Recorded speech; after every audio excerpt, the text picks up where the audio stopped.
Everyone, and welcome to Answer the Call. So, as you can see below, today's topic is going to be Board Gamer on the state of Star Citizen.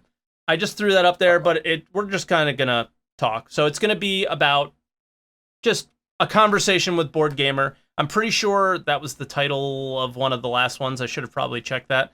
But anyway, I appreciate you guys for being patient because I wasn't here last week. It was Father's Day in the United States. My father actually flew all the way from New Jersey down to Florida, so I spent Sunday with him. So sorry for no answer to the call last week, but yeah. So I have Board on the line. We're just going to jump right into it and just kind of have a conversation about Star Citizen and what's going on with him, and then take your calls towards the end of the show. All right? So yeah, I appreciate you guys with your patience and everything. And here's Board Gamer. Hey, Board. How are you doing? Hey. I would like to prefix this with, I do not see myself as a mouthpiece of the community, and all my opinions are my own. Oh my God, get your lawyer speak out of here. It doesn't matter. You gotta say that, because someone will say in the comments, Board Gamer doesn't represent my views, he thinks he's a mouthpiece of the community. And that's how people really say that in your comments? They must say shit like that for you to have to say that. Normally not on my videos, normally on other people's videos. Really? Yeah. Because I watch a lot of other people's videos. Me too. About Star Citizen and stuff. Yeah. And you get like you get like 8 or 9 people which constantly say exactly the same thing. Go around to the other people's videos. Do you know how much those 8 or 9 people matter in the grand scheme of things? Well, they do to me. I wish they would comment on my videos. They're not banned or anything. I want the interaction. Yeah. Give me more views. You know what? That pisses me off too, because I'll post videos like these sometimes, and like any of my guides or whatever like that on Reddit. And a lot of the times those guys will come over and they will say like nasty things, but then I respond and they never say anything back. Ever. No, and I'm not trying to fight. I just want to have a talk. You've banned them. They'll pretend that you've banned them. Or I don't ban anybody. But the thing is that people are entitled to their opinions, and people are entitled to be offensive. I hate it when people are offensive, so I think everyone should be civil. If you want to make a point, be civil. You can have different opinions to people. You can have different political views from other people. Just be civil. Why not be civil?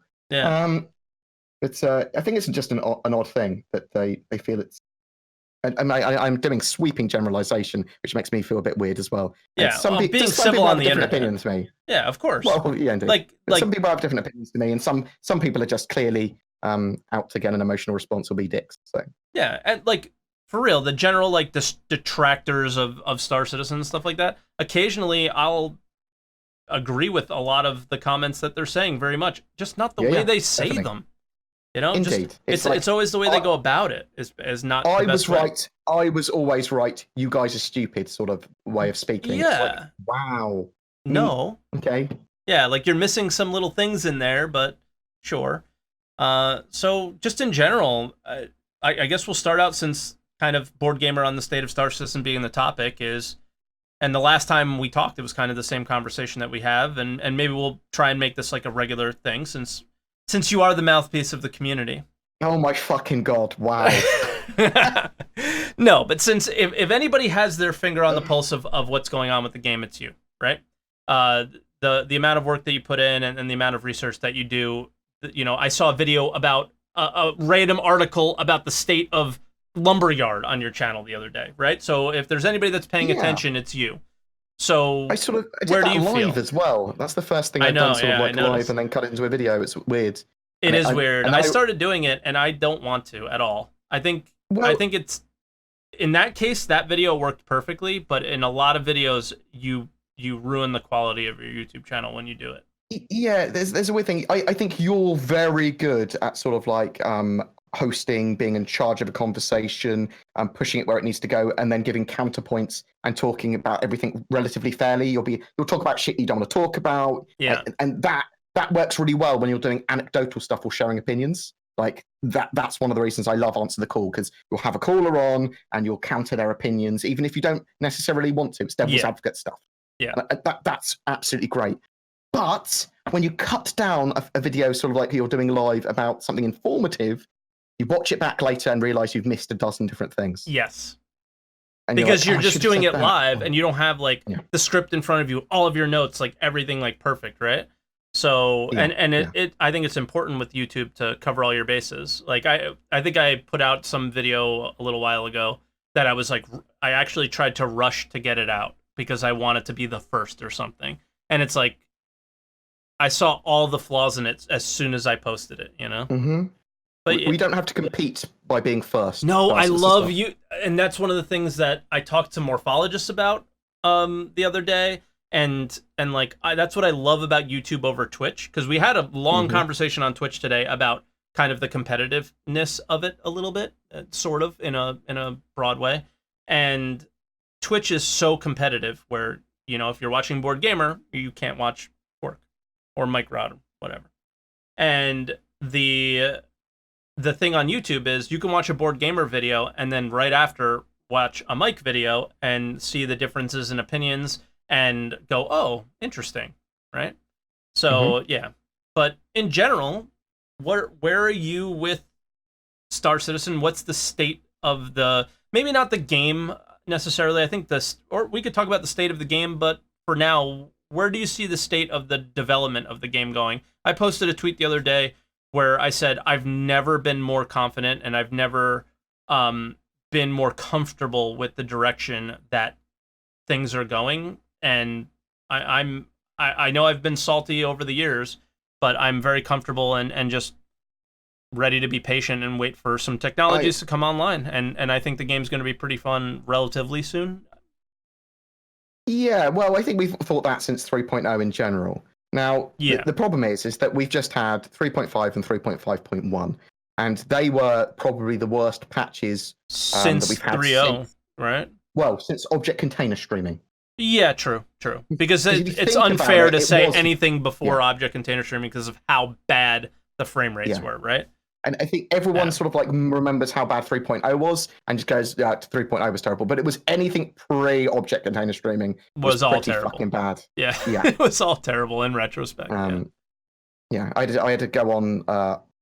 I think I played during the mornings. Typically, when I play a Star Citizen session, it's in the morning for me, which means that there are very few people online. Yeah. And the servers are all nice. And I didn't realize until relatively recently that that's why I always got a really high frame rate, even pre-object container streaming. Yeah, because you're usually one of the few people online. That's why I usually don't have as many bugs and issues as a lot of people that come on a few hours after I go offline. Because then you have nighttime in the UK and afternoon time in the United States, so you start getting a lot more people on, especially on the weekends, where I think I run into less bugs. My frame rate, I don't have the best computer in the world anymore, so I don't have the best frames, but I do have less bugs I see than other people. I'm just looking at your face, Twerk, and thinking you've got a nice chiseled face, you've got colour to you. I just look like a depressed potato. Look at it. Oh, someone saw that inside Star Citizen the other day, and there was a bald, tubby dev, and they went, it's Bored Gamer. I was like, thanks. And I'm sorry, bald, tubby dev. to call you out like that. But I think you're beautiful. Okay, and I'm sure that people were like, you look like Bored Gamer to that dev, and he was like, thanks. Yeah. I'm sure Exactly. he does that. Oh, God. But yeah, so I just thought I'd say that to it because I'm looking at you and you're beautiful. Bored. I'm coming, sorry. buddy. Are you coming to CitizenCon? No, I'm coming. Look, I see. It's coming. So don't worry. delayed. It's on its way. I'll be bored and glad. I'll be Bald Gamer in no time. I'm changing my name to Bald Gamer. Getting a bit white as well. Good man. Yeah, exactly. But yeah, it's just a shame about 3.5.1 and 3.5. It really is. It really is. And we're not in a great state. Yeah, and the whole thing that kind of bothered me was that Chris kind of came out and spoke and said, we're going to do it this way to avoid the situation that we're in now, and we're in it. But I'm kind of willing to give a pass until we're in a place where they're doing a lot less overhauling the game code completely like they have been all over the last, since 3.0 basically, right? And since object container streaming is constantly overhauling the game code to make the Lumberyard or CryEngine work for the things that they want it to do. Really quickly get rid of all the illegal CryEngine code. That's what it feels like. But no, that was a joke. Um, But yeah, like I'm kind of okay giving a pass for this. I'm looking forward to 3.6 because with the law system idea, it looks like there might be some additional actual gameplay elements coming into the game, right? So it's hard for me to get too upset with bugs and issues, especially with some things that seemingly are still very obvious, like object container streaming or server side issues. With like, I don't know, your markers not showing up or things like that, right? Where it's like maybe the server's just really bogged down or the AI suck. Like there's definitely things that are bottlenecking a lot of and creating the issues yeah, that we have, right? I think the problems is that we're all out in alpha. I'm okay with stuff breaking. I'm okay with stuff getting wrecked or whatever. But when you release a major patch, 3.5 gave me less. I mean, it had Arc Corp. That was amazing. But how can looking gameplay-wise, at it was less. something be amazing for like we're at a point where how bored are people of ArcCorp already? The fact that somebody's bored of ArcCorp is crazy to think about, right? Because of how epic it actually was.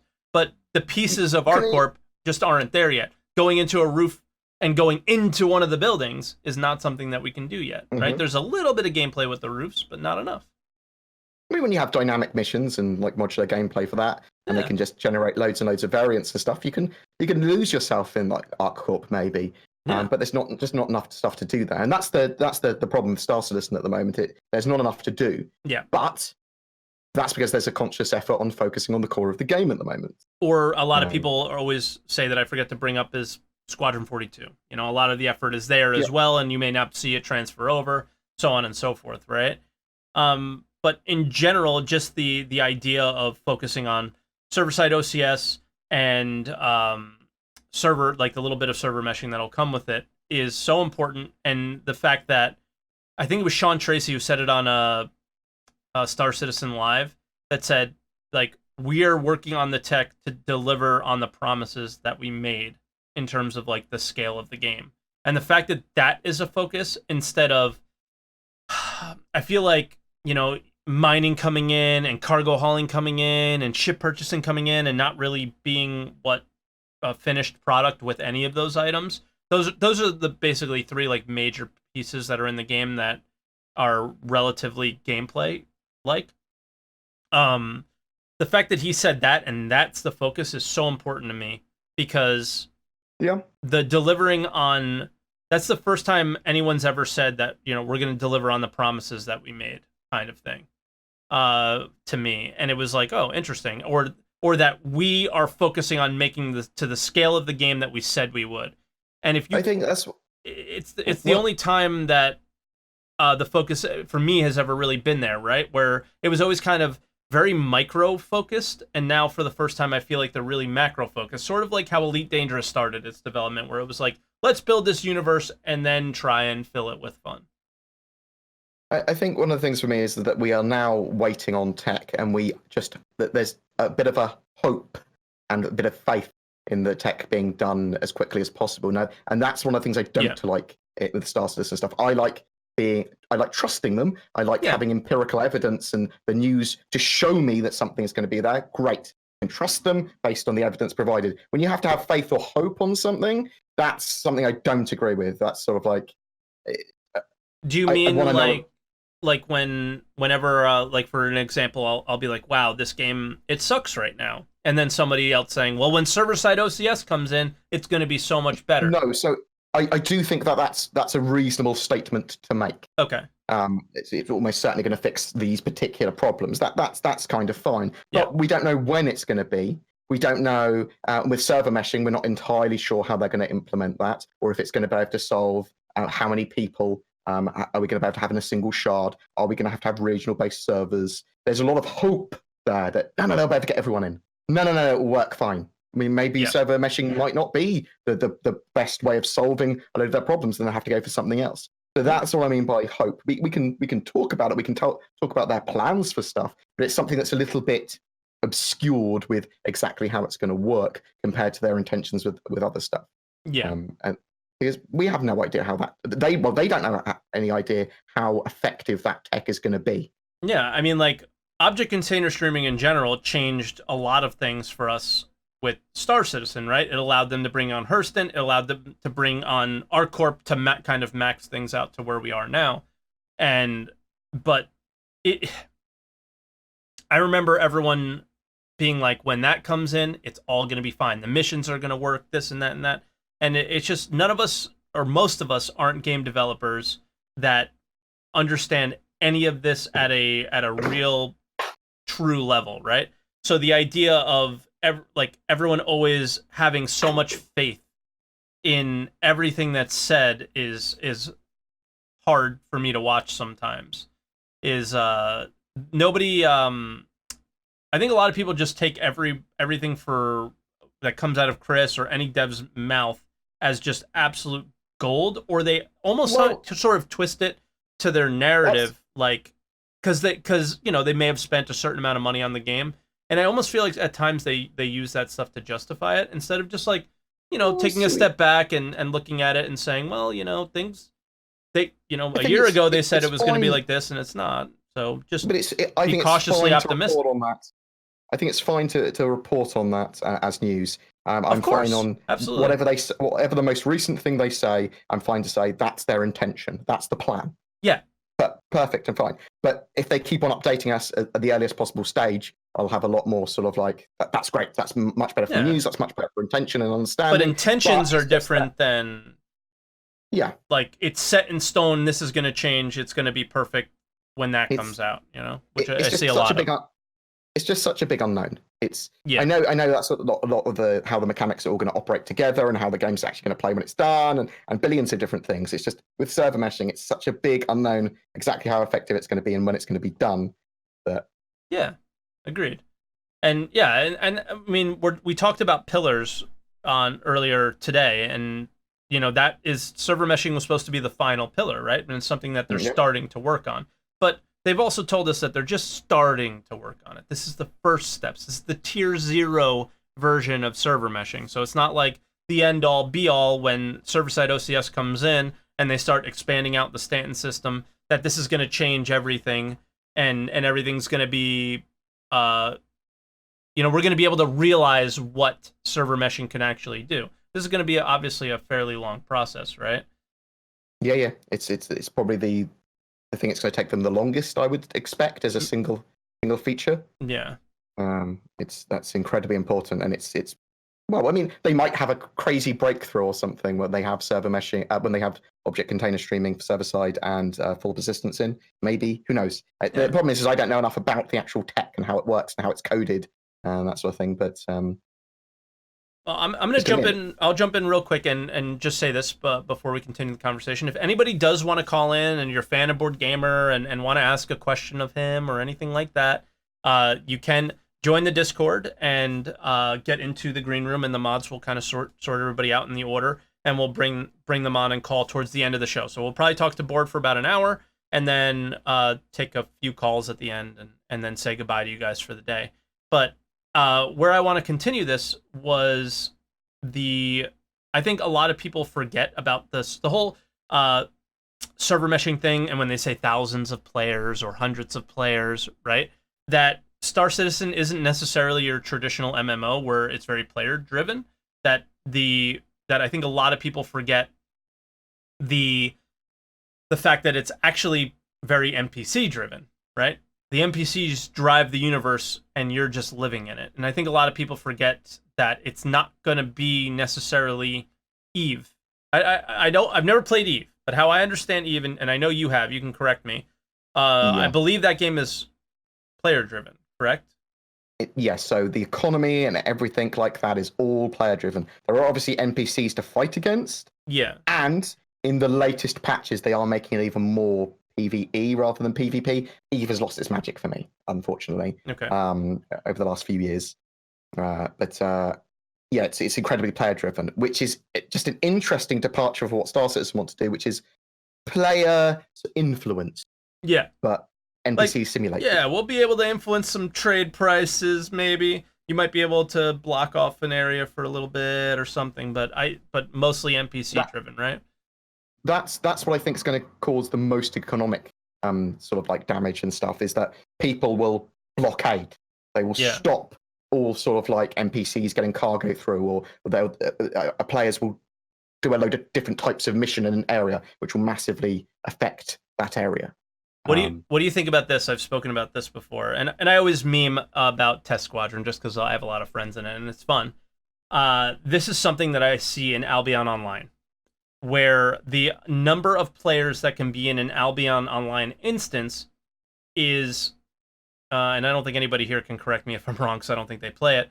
It's either it's 150 or 300. They fill it exactly, and in Albion, your territory, you own territories. Certain guilds own territories in that game, and it gives you a massive advantage. So the hugest guilds will go into a territory and fill it, so nobody can fight over it.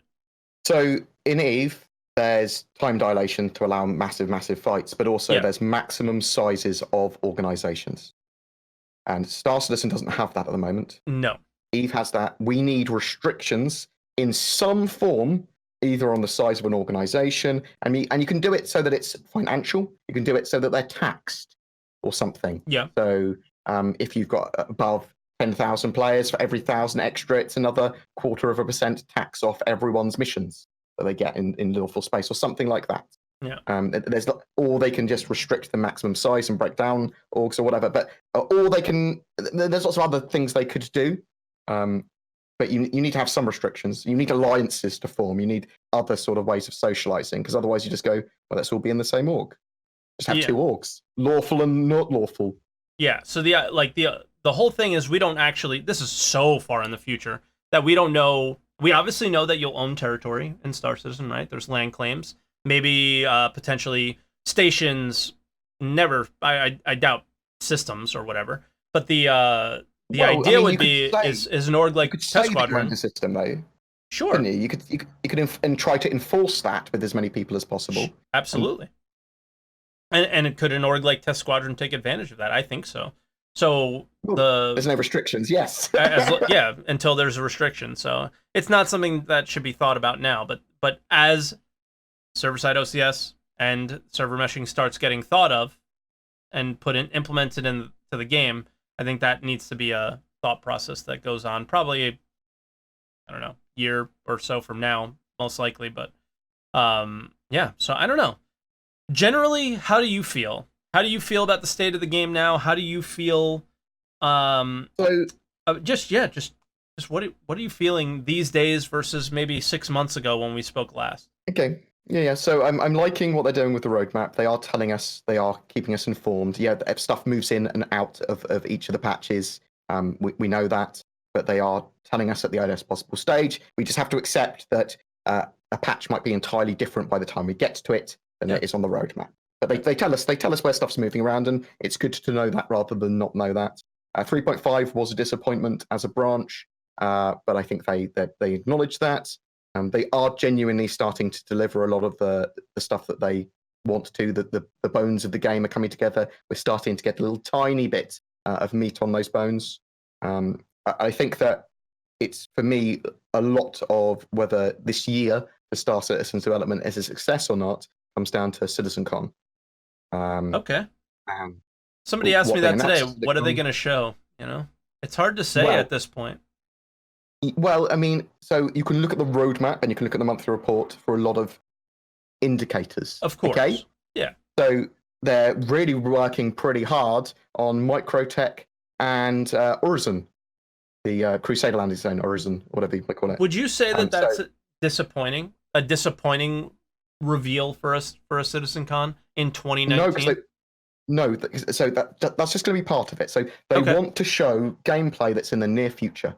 So people just don't go, oh, tech demo. They go, that's going to be in your hands. I mean, some of it might be, and that's going to be in your hands today. We'll release a mini patch, 0.5 patch, or that's going to be end of the year, so a month or two away. Boom. Okay.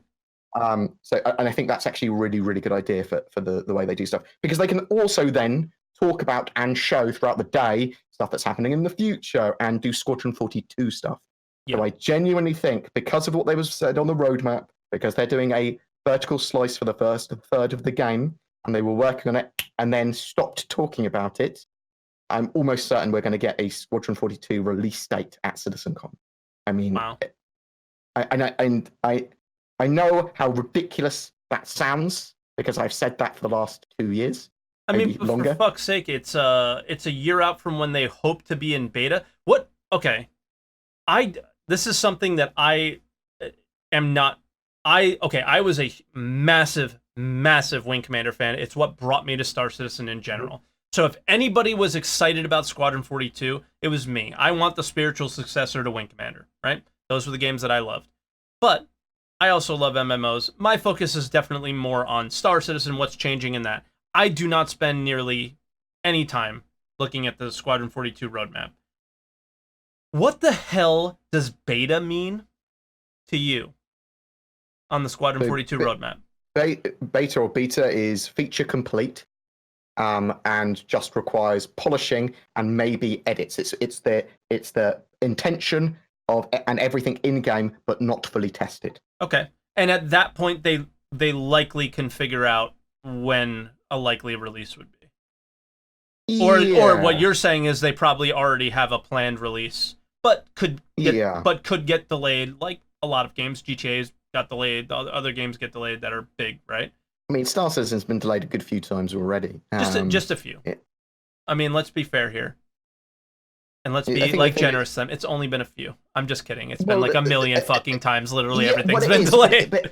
Everything is delayed every quarter. You see lots of different features move in and out. And that's just what some Star things Citizen come is. forward too, and nobody gives them really credit for that.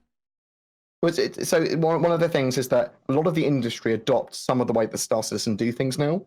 And you see them, they use roadmaps to sort of like deflect or say this is our intention, and they release a game that's unfinished with a roadmap now. Yeah, that's sort of like there's a roadmap, guys. And I'm worried that Star Citizen will get some flack for this sort of like roadmaps as development as a service, roadmaps as a service sort of like culture that it's been abused by other companies. But do you feel that it's okay, this will be a little bit of a hot take. I'm just asking a question. I'm not actually. I don't necessarily feel this way. Do you feel that potentially Star Citizen is abusing the games as a service thing to not make money, but to finish the game, right? And I'll give you the example of Chris describing Star Citizen as kind of released already. In some extent, and that the game you could play it now and we'll keep iterating on it and it will eventually be what it is, and we'll continue to iterate on it after that. So the game's already out, but and I don't want to say that because it's not exactly what he says, but it sort of is, and that they're doing that and using that to help continue to fund the game, because there's no denying that the game needs to be funded still, that there probably isn't enough money to finish Star Citizen right now in the bank, right? So to continue funding the game. Unless there is already a release date for Squadron 42 in their minds. Even then, I don't necessarily know personally, but sure. Okay. But do you think that maybe they're quote unquote abusing it? Because I hate the word abuse, because I don't think that backers willing to spend their money. Using it. They're certainly using it. The Squadron, the Star Citizen, and roadmaps as a service, development as a service is essential and integral to Star Citizen. Yeah, and partly unique to Star Citizen the way they do it. But they have a marketing department who are literally, their job is to make as much money from us and get as many more people into the game as possible. I mean, there's other stuff as well. And that's sort of like a bit and of it's not make money, right? Like, this money isn't directly going into Chris's pocket necessarily. We don't know what Chris makes, and it doesn't necessarily. Well, I can't say exactly what the money's used for because I don't know, but it probably isn't. Right? But yeah. Well, it's really tough, and he deflected it relatively well when that question was asked in the Forbes article. Relatively well. It's never going to be enough. Whatever he says, it will never be enough. if he gives everyone's salaries, Yeah. individual breakdown of salaries, he's going to be earning too much. Other people Yeah. are going to be earning too little. It's always going to be something. Yeah. They've given us the financials up until the end of 2017. I do want to see the 2018 ones. I'm sure they will. But if you actually work out how much people are getting paid per head, if Chris is taking over $1 million, then that's a lot less for the rest of them. And that would be ridiculously low for the rest of them. But that's possible. And if he's paying himself that while keeping the costs down, well, I would be annoyed still. But yeah, well, and that's fine. That's your opinion. And somebody else may not be annoyed. But the point that you're making is exactly right. Is no matter how much they say, somebody's going to be upset about it. It doesn't. The more they give up, the more it's crazy. Almost the more that people get upset, and it's just like, oh man, it's frustrating. The open development was so good to start the game, and get it going, get it kicking the butt, but it's been so almost detrimental at this point. To some extent. I saw a Forbes article today, which is. Windows 10 PCs, billions of them are vulnerable, and they're sold to you vulnerable, and oh god. And I clicked on it and went, oh, sometimes OME PC hasn't done the Windows updates. So, what? So do it manually. That is your clickbait. Everything's going to end title. Yeah. Like what? I don't understand clickbait media. I've started. You know, when I put some clickbait-ish more titles in some of my videos, and that is relevant to the content. It's not sort of like total bullshit. It's sort of like asking a question or something that is relevant to the full topic of the video, or I put some stuff in capitals. And you commented, "Why did you yell at me? I did nothing to deserve this," on Twitter. And I went, I know you're joking. I was just kidding around. It's true.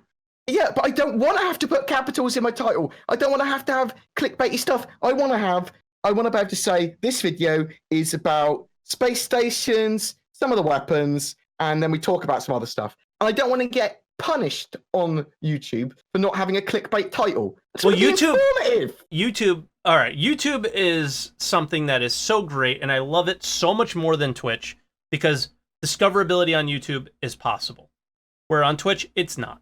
It's very difficult. What we do. It is. It's different for each industry. If you're overly critical of stuff, you're much less likely to be seen. And then you have like 3 or 4 giant channels that are more critical or seen as reasonable or whatever. That sort of like get a lot more of that cake. Yeah. But the Star Citizen one and sort of like the more covering of games and Let's Plays is much more spread out. Other than the PewDiePie or whatever, but that's a whole different story. Yeah, and correct me if I'm wrong, but this is my understanding of things on YouTube, is everything on YouTube now is actually dependent on your click-through rate. So when somebody scrolls through their sub feed or their recommended feed or anything like that, and they see your thumbnail, maybe they do, maybe they don't, but it's on their screen, and they do not click your video, or they do click your video, that's a click-through rate. So a good click-through rate, I'm just going to throw a number out there and say it's like 8%, right? That's amazing. That would be amazing. I think a lot of mine are at 6. That's pretty fucking good. Yeah, I think it's pretty decent. But I also don't put a ton of videos out there. So anyway, YouTube, the higher it goes, the more likely YouTube is to recommend your video, right? So having a clickbaity thumbnail and having a clickbaity title gets those clicks. Yeah, so YouTube largely is based on click-through rate for recommendations in the side feed. Yeah. But it's also view time. Yeah. Literally the amount of time in total that all your viewers have viewed, and interaction. And interaction is comments, upvotes, and downvotes. They all count as the same interaction. So if someone downvotes a video a billion times, that's still going to get more recommended than a video that had no interaction. Yeah. Yeah.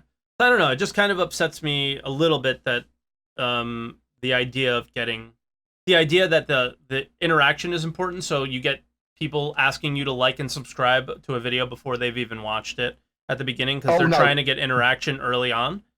There's an etiquette that I conform to, and it's my own personal etiquette of YouTube videos, and anyone that I teach to make YouTube content, whatever, I will teach in the same way, which is any sponsorships, stuff that or calls to action, do at the very end. Yeah, that's what I think you should do. But a lot of people change their ways of doing things because of the interaction early on. Yeah, is important. It sucks, but that like you have to play on YouTube. You have to play the game right now. Twitch, the only game is get as many viewers with any way in any way possible as, and that's the way you that's the Twitch game, right? But the YouTube game is playing the analytic game and how, or the algorithm game, and that's part of the algorithm, you know. Yeah, maybe it would definitely, but Yeah. it's interesting though that you say that with streaming basically and Twitch, because Which streaming is for so me is just, frustrating. well, for me it's just about interaction with my audience and then get some ideas on stuff. I don't stream as my primary source, so I use it for a different purpose. It's funny because that's what I use it for, is for interaction, right? It's great. It's so nice to be able to talk to people and play games and make jokes and watch videos and just have a good time. It's my favorite thing to do. But success on Twitch is so like, whatever the word success is, you know, successes are different for everybody. I'm sure there are people dying to have the number of viewers that I have right now, this second, dying to have the number of subs that I have.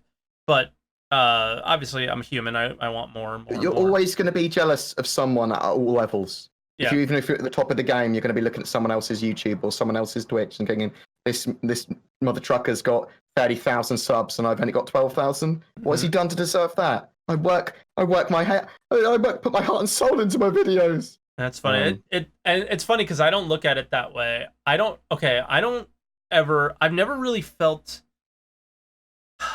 Maybe I do feel envy and jealousy, but not. It's human work. Yeah, but not as much. Like where I don't look at your channel, let's say on YouTube, and say, what is he doing differently than me? Why? How is he getting 10,000 views on every video? I more look at, well, what has he done to get himself there, and how can I use that to better myself? Is how I've always kind of looked at it. Or, yeah, I guess I get jealous, but like I'm thinking about situations where I do. Yeah. Yeah. I mean, it's fine to be jealous of people as long as you then don't act on being a dick about it. So like, you go, oh, I wish I had his stuff. Cool. Well, then work towards that. Good goal. Exactly. But don't think he's a dick because he's better than me or does better than me or whatever. He's better than me. Yeah. But no, do you know what I mean? Not. Like, yeah, of course. Fine to have goals and it's fine to push yourself. Please ask your question. I'm going to be 20 seconds. I've got my headphones on still. No, it's very fine. Unprofessional, but no, do your thing. It's okay.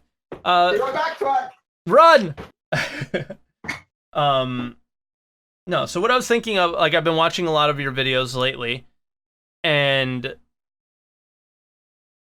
with Evocati being in Evocati, and we're going to get to this part of the conversation, which we, for the people watching on the live stream, we kind of had it a little bit before the show started, so you guys will miss that, unfortunately, if you're watching on YouTube. With Evocati being in Evocati,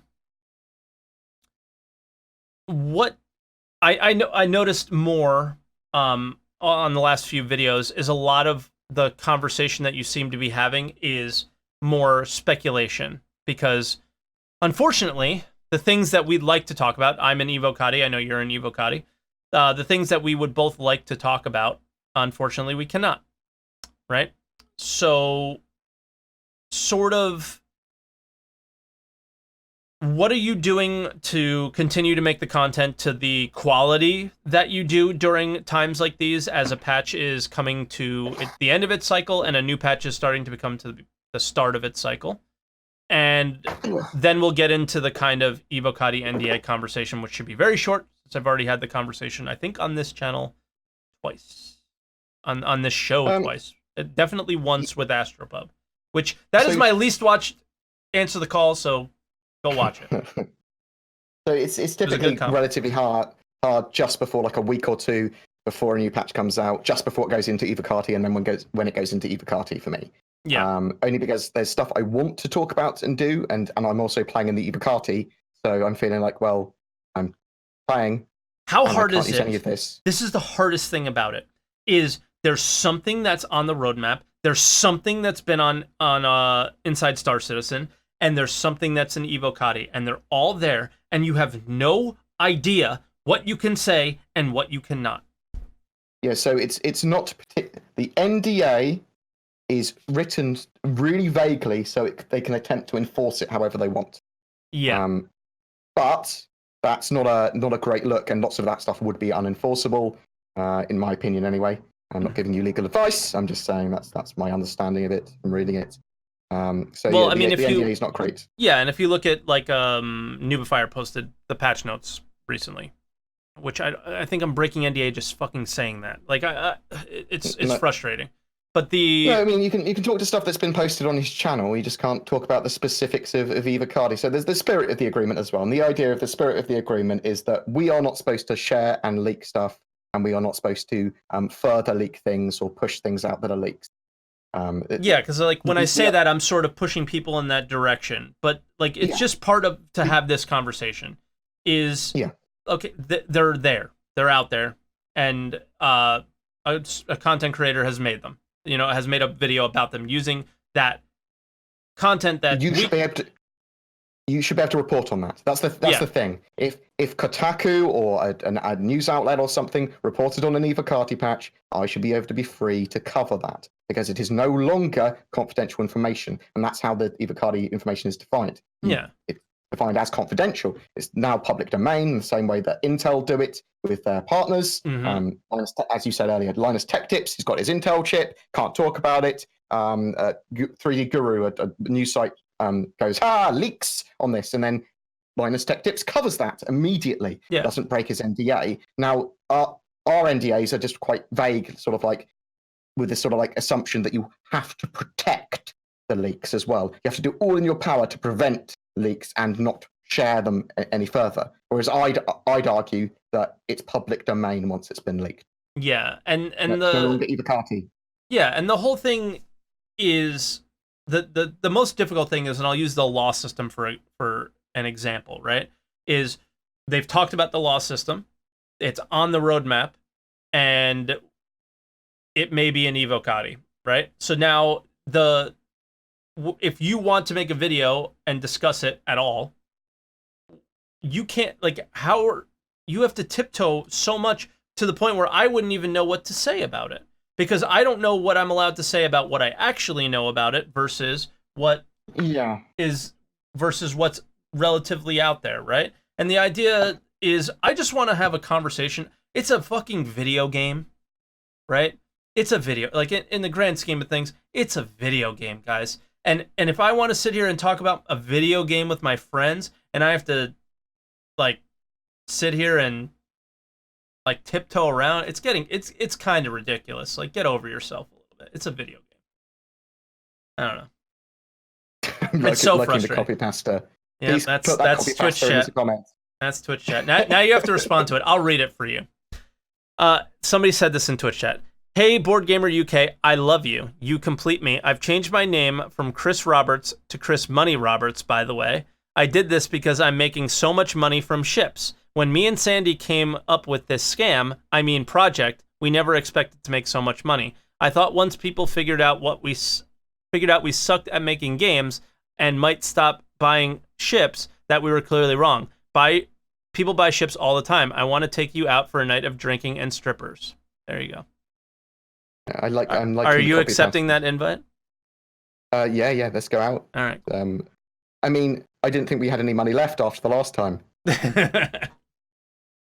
Ridiculous. But yeah, but I don't know. This is something I said earlier, and it's frustrating because content creators that are using the Evocati leaks to create content, and I would say this to this person's face, so don't go drama. It's frustrating that they use that to get an advantage on content creators. Maybe they're getting an advantage. Maybe they're not on content creators like you. They're just covering the news. We're the stupid idiots that signed an NDA. They shouldn't be punished for my stupid idiocy. I agree.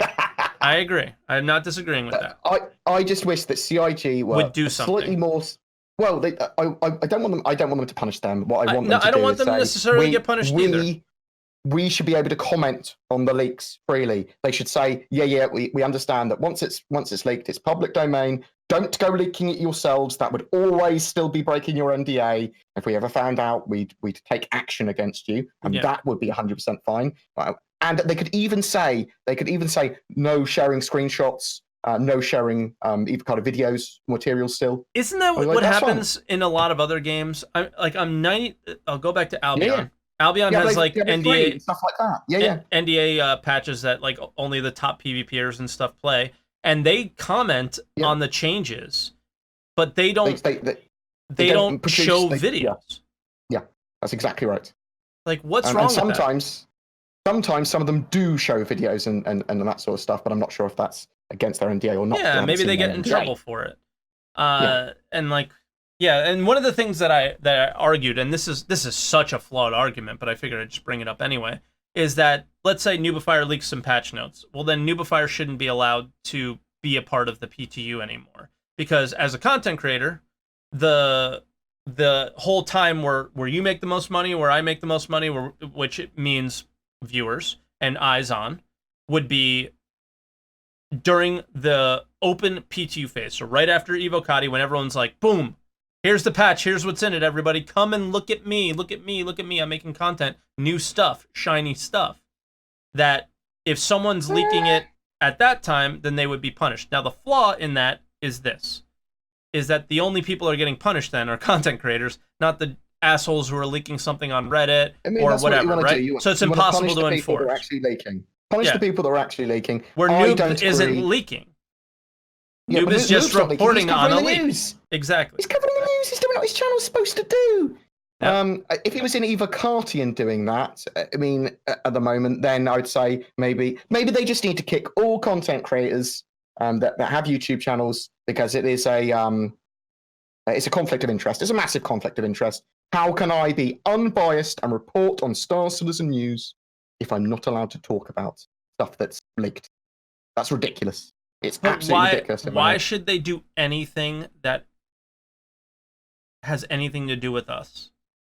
What do we matter in the grand scheme of the game? And I know you have a lot of referrals, right?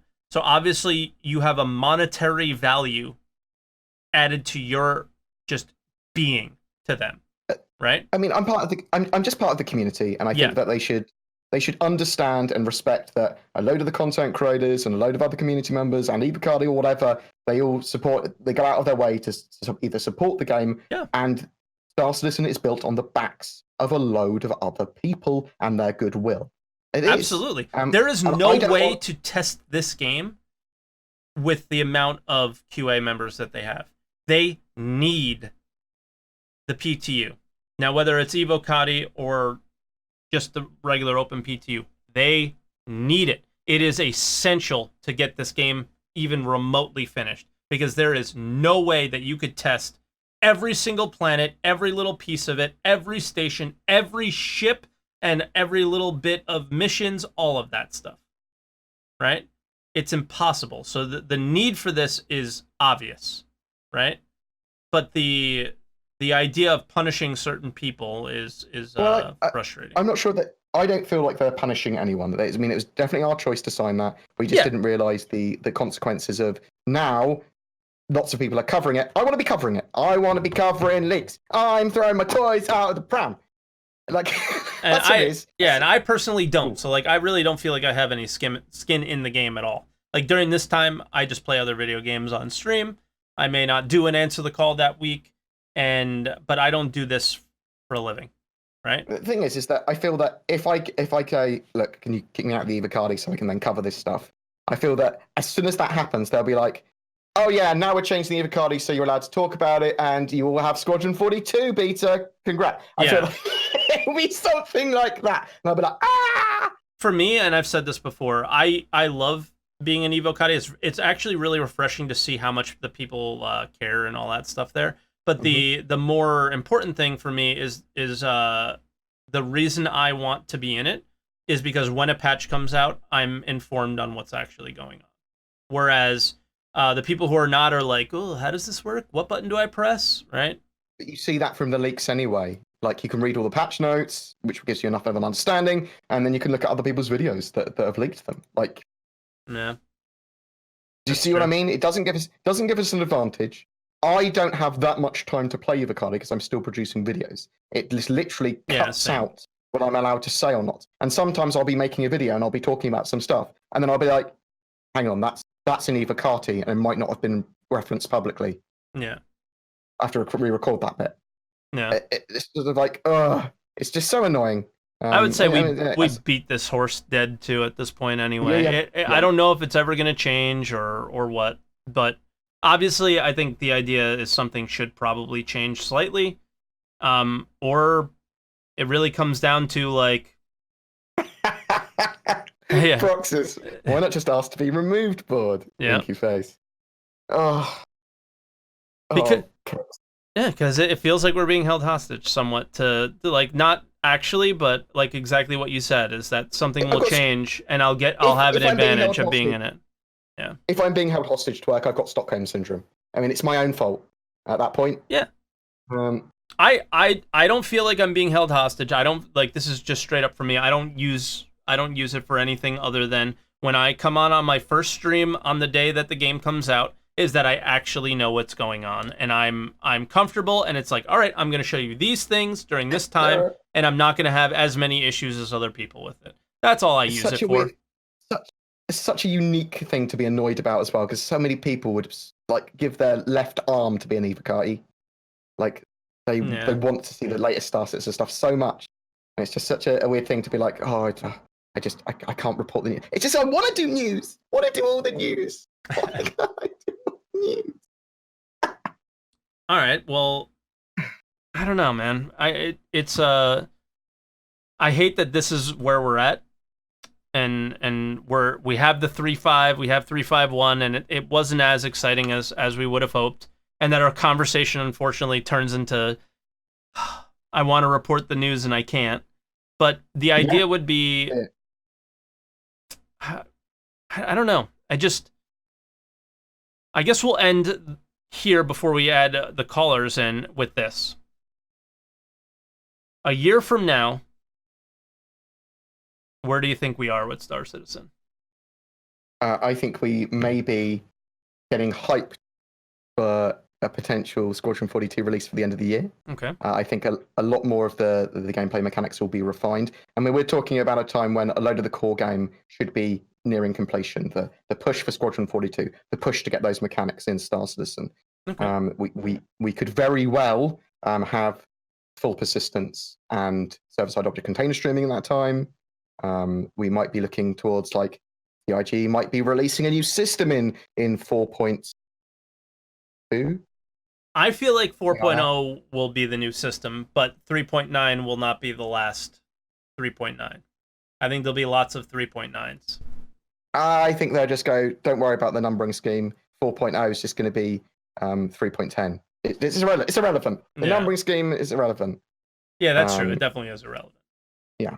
I don't know. They're going to release stuff every quarter. The more they try and plan a feature for a particular release, the more disappointed you'll be when they don't meet that. Do you think it's more important to finish the Stanton system in terms of not just tier 0, but taking the Stanton system and bringing it above a tier 0 level before moving on to another star system?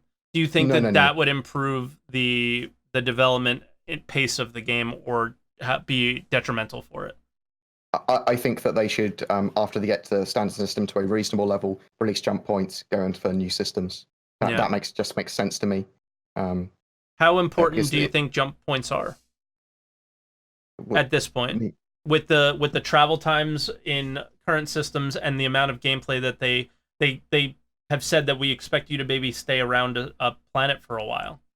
I would like to see soon after we have full persistence and server-side object container streaming, I would potentially like to see them considering a new system pretty early on. As soon as we have static server meshing, I want to see a new system. Otherwise, what's the fucking point in having static server meshing? It's not a space game then for me, if we don't have other star systems. Like, yeah, a traditional space game, and this is not your traditional space game at all. But a traditional one would be jumping from one star system to the next, to the next, to the next, and the jumps between the planets and moons or wherever you happen to go to stations in those systems are relatively short, right? And that's not the case that we have at all right now. And maybe we'll go into this a little bit. Did you see Obsidian Ant's video on travel times? Yes, but I can't remember it. I watched it after someone else told me to watch it. All right. Well, maybe we'll have a discussion another time about it. But it was very interesting how he compared the games. I think there's going to be a lot to do in Star Citizen when you travel, but I don't think that some people are going to travel as much as they think they are. Okay. If earlier game, I think that you might move with your Avenger from one planet to another. Mm-hmm. There might be ways of getting there faster by like docking with a Kraken or something else. But then you're going to go to that planetary system, and when I talk about planetary system, I mean the area around Crusader and Crusader. And its moons and the stations and everything around. And then you can stay there for 3 days, grinding missions and doing stuff before moving to another area. You're not constantly going to be pew-pewing, quantum traveling across the system, unless you want there's to be value doing that. In doing it. Yeah. And if there's value in doing that, you're probably going to get a quantum drive that enables you to do that better, and a larger ship that allows you to do that better, like a Cutlass Black, or moving up to something that's just really, really good at traveling fast. Mm-hmm. And you might have the situation where you've got an Avenger on each of these planets that you then use some form of quickest travel possible, getting someone else's Genesis Starliner, pew, takes you there in 2 minutes rather than 15. Yeah. Then you just get into your Avenger Titan that's there. I mean, the problem is at the moment, the travel times are too long because people are trying to experience all the different areas of the game in little tiny ships, which aren't meant to travel these huge distances constantly. That's what I think anyway. Sure, but here's the one thing that I would say to that is you want more star systems. So now you start at Crusader and you have to jump to the jump point, which is 10 minutes, let's say. And then after that, once you get out of the jump point, now you have to take another 10 minutes and jump however long it takes for you through the jump point. And then you have to take another 10, 15 minutes just to get to the next star system. And that's fine to do once a day. Okay. That's fine. Yeah. I used to trade in EVE. I used to travel for probably 6 hours out of my 7-hour session. Yeah. Like it was. Yeah. I see it being a thing. How is EVE travel though? Because I know how Elite Dangerous travel is, and I know how it's a lot more automated. Admittedly, I can Alt Tab and play Minesweeper or something. But I think that's bad too. Well, Star Citizen's very automated also. It does literally everything for you when you're in quantum travel, right? Where you're just straight line and there's just a not a loading screen, but a screen, just an animation flowing in front of you. There are things that are going to be happening when you're in quantum travel, though. So you have to at least. There could be, and it could lots of stuff that would encourage you to be there, not just your ship getting damaged or needing to repair or something overheating. Yeah, it could be that look over you see distress signals and points of interest. Yeah. You're like encouraged to do that. Yeah, and obviously those things are lacking. But I always will argue this. I will always argue this, that if you have, let's say, 15 minutes of quantum travel in, this is just arbitrary numbers. I don't know the exact numbers. I think it's like 12 in an Aurora from here to ArcCorp. You get the exact same feeling of vastness if it was 6. And if your 6-minute travel time in X ship is 3, you get the exact same feeling of vastness. I think at the moment, you're totally right. Maybe they should cut down those travel times until they've got more systems in place to allow those ships to be able to travel to different locations more quickly. But then they don't. I think the whole idea of it is that in the end, they are going to be shorter than what they are now because the components that we have are going to be better. Yes, because the components that we have are going to be better. Now, not significantly shorter, but maybe slightly or maybe significantly. Okay. I think the idea behind what they're doing now, and it's sort of the idea maybe behind the ship prices of like the Prospector being like 1.6 million, is the whole and it seeming vast to us now, or very high price now, because the number of missions that are available to you are small. like just like quantum drives, the number of them are small. The best one is like a B, right? Or I think there might be one A now, and there might be higher than that. And tuning and all those things come into play, where the vastness and the long times that are there are to provide a situation where they're never going to get longer. They're only going to get shorter, so you're never going to get upset. So the idea to have it too long now is like, oh, this sucks, but there's no game, so who cares? And as the game comes online, they're going to shorten themselves by you upgrading your ship, or maybe just shorten them in general and say, hey, guys, we did a thing, and it's better, right? I think one of the things you've got to remember is that any small ships getting faster and faster in quantum travel or becoming more comparable to larger ships could damage exploration because the world is effectively smaller. That's because it feels smaller. Mm-hmm. But it also damages carriers. Like you go, well, carriers are irrelevant now because all the small ships can just travel as a group, do everything they need to do, and then go home. You need to have that sort of like the way that tactics work in the game, the reasons to be on a carrier, the reasons that smaller ships are just less effective at they're not long range. They're just not long range. And they shouldn't be used as such. And people wanting them to be like, well, I need to be able to get from here to here constantly. You need a bigger ship. Or you need multiple ships around the verse. That's my opinion. That's from a long time playing Eve. People just thinking that they're only going to have one Avenger. I was like, you're probably going to have 12 Avengers in each system after like a month. That's what I'm planning to do. Just ships on each planet based on the missions and stuff I want to do there, and then just traveling to them using shuttles. Yeah, that's fair. I'm just setting up for when we have some callers, but what do you have going on with your channel, and do you have any like exciting things coming with 3.6 on the horizon that you want to share with us while I quickly do this? Because I have a little bit of an idea. I'll be covering 3.6, mate, as soon as it goes to wider PTU, and we can talk about all the cool stuff that's in that. Yeah, which we can't talk about now. Yeah. Obviously, so 3.6 has a load of, and you'll see with like any patch, there's loads of hidden extra things that weren't mentioned, lots of little secrety things or things that weren't intended maybe, but also sort of like, oh, because we've put in hover mode, look at this new cool stuff as well. And you're like, oh, wow, I didn't even think this was going to be, and why didn't they show this?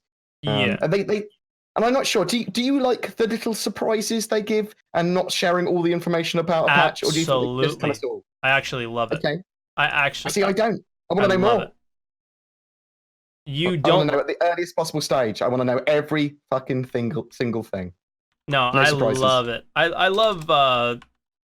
You gotta leave something, right, for people to explore. I think the biggest problem with and this kind of goes along the topic that we have, the biggest problem with the state of the game currently is that, and why I think it is more boring to people than it was before, is the fact that everything's on the roadmap. Everything is in ISC, or whatever the hell you want to call it. So everything is already kind of known, right? So the idea of things being a little bit unknown is kind of nice. Okay, I see where you're coming from that. But yeah, I like the idea of just, I understand, especially coming from like your channel, right? The like what you do. But at the same time, and this is something that I really try to do, and I'm sure you do as well, is I always try to look at the issues that I have with the game and not necessarily look at them from the eyes of a streamer and YouTuber, but as just somebody who wants the game to be really, really good. And what's best for the game right now, what's best for the game in the future. And I think it's best to, right now, especially right now, is to have some things be left to find out, right? So when somebody finds it, it goes up on Reddit, so exciting, and then everybody wants to go and check it out. Things like that, right? Even if it's small Easter eggs, or wow, the mission, a lot of stuff that goes along with the mission system is usually not in the roadmap, and usually not usually not on the roadmap. So when you go in and you find all the little intricacies and changes that they did to it, like when I don't know, when there was progression to the box missions, right? Where if you did a few, you would get the $4,000 box mission and then the $10,000 box mission. That was cool. there's a way that people can have that experience, even if they do share that information, and that's not to look at YouTube videos that reveal that information. Like then That's you have fine. all the wonder in But the then world. your channel's dead. When exactly, people watch me because they want to learn Star Citizen news. Okay. Also, I'm a very unique individual in the fact that I do not give a fuck about spoilers. Someone could spoil the end of a film, wouldn't annoy me, I and I'd still also enjoy the don't film care. just as I'm the much. same way. I think we're Yeah. very rare. I think we're very, very rare when it Yeah. comes to that. Same as games. You can tell me Yeah. all about the game. You can tell me how to play it. But I it'll don't never need be to the learn it way I myself. experience it. So it doesn't Yep, matter. Exactly. You know? Exactly. It doesn't matter.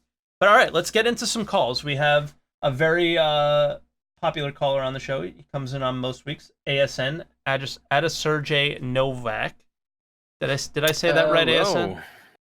And I think this looks good. Sergey. There you go. Yeah. Just call him ASN. Look at this. ASN. Easy, yeah. Exactly. Yeah. Easy peasy. So, what's up, man? Doing good. Just a lot of work, but it's fine. It's good. It's creative work, so it's fun. Yeah. Today, I heard a couple of things regarding Squadron, and you guys talked about it as well. So I'd like to give my opinions on that and maybe ask how you feel about it. Okay. So I heard a couple of people say that Squadron is not gonna make it next year and stuff, and I looked at the roadmap again, and the basis of that was that the AI tasks are being pushed and other tasks are being pushed to the next quarter. And the expectation of, oh yeah, if these things keep getting pushed, the game is not gonna make it at a certain date. A lot of people look at the roadmap, and I think what they're missing out is even if you go to the features or overview tab, you'll see that there's exactly 2 slots left on the right side if you collapse some.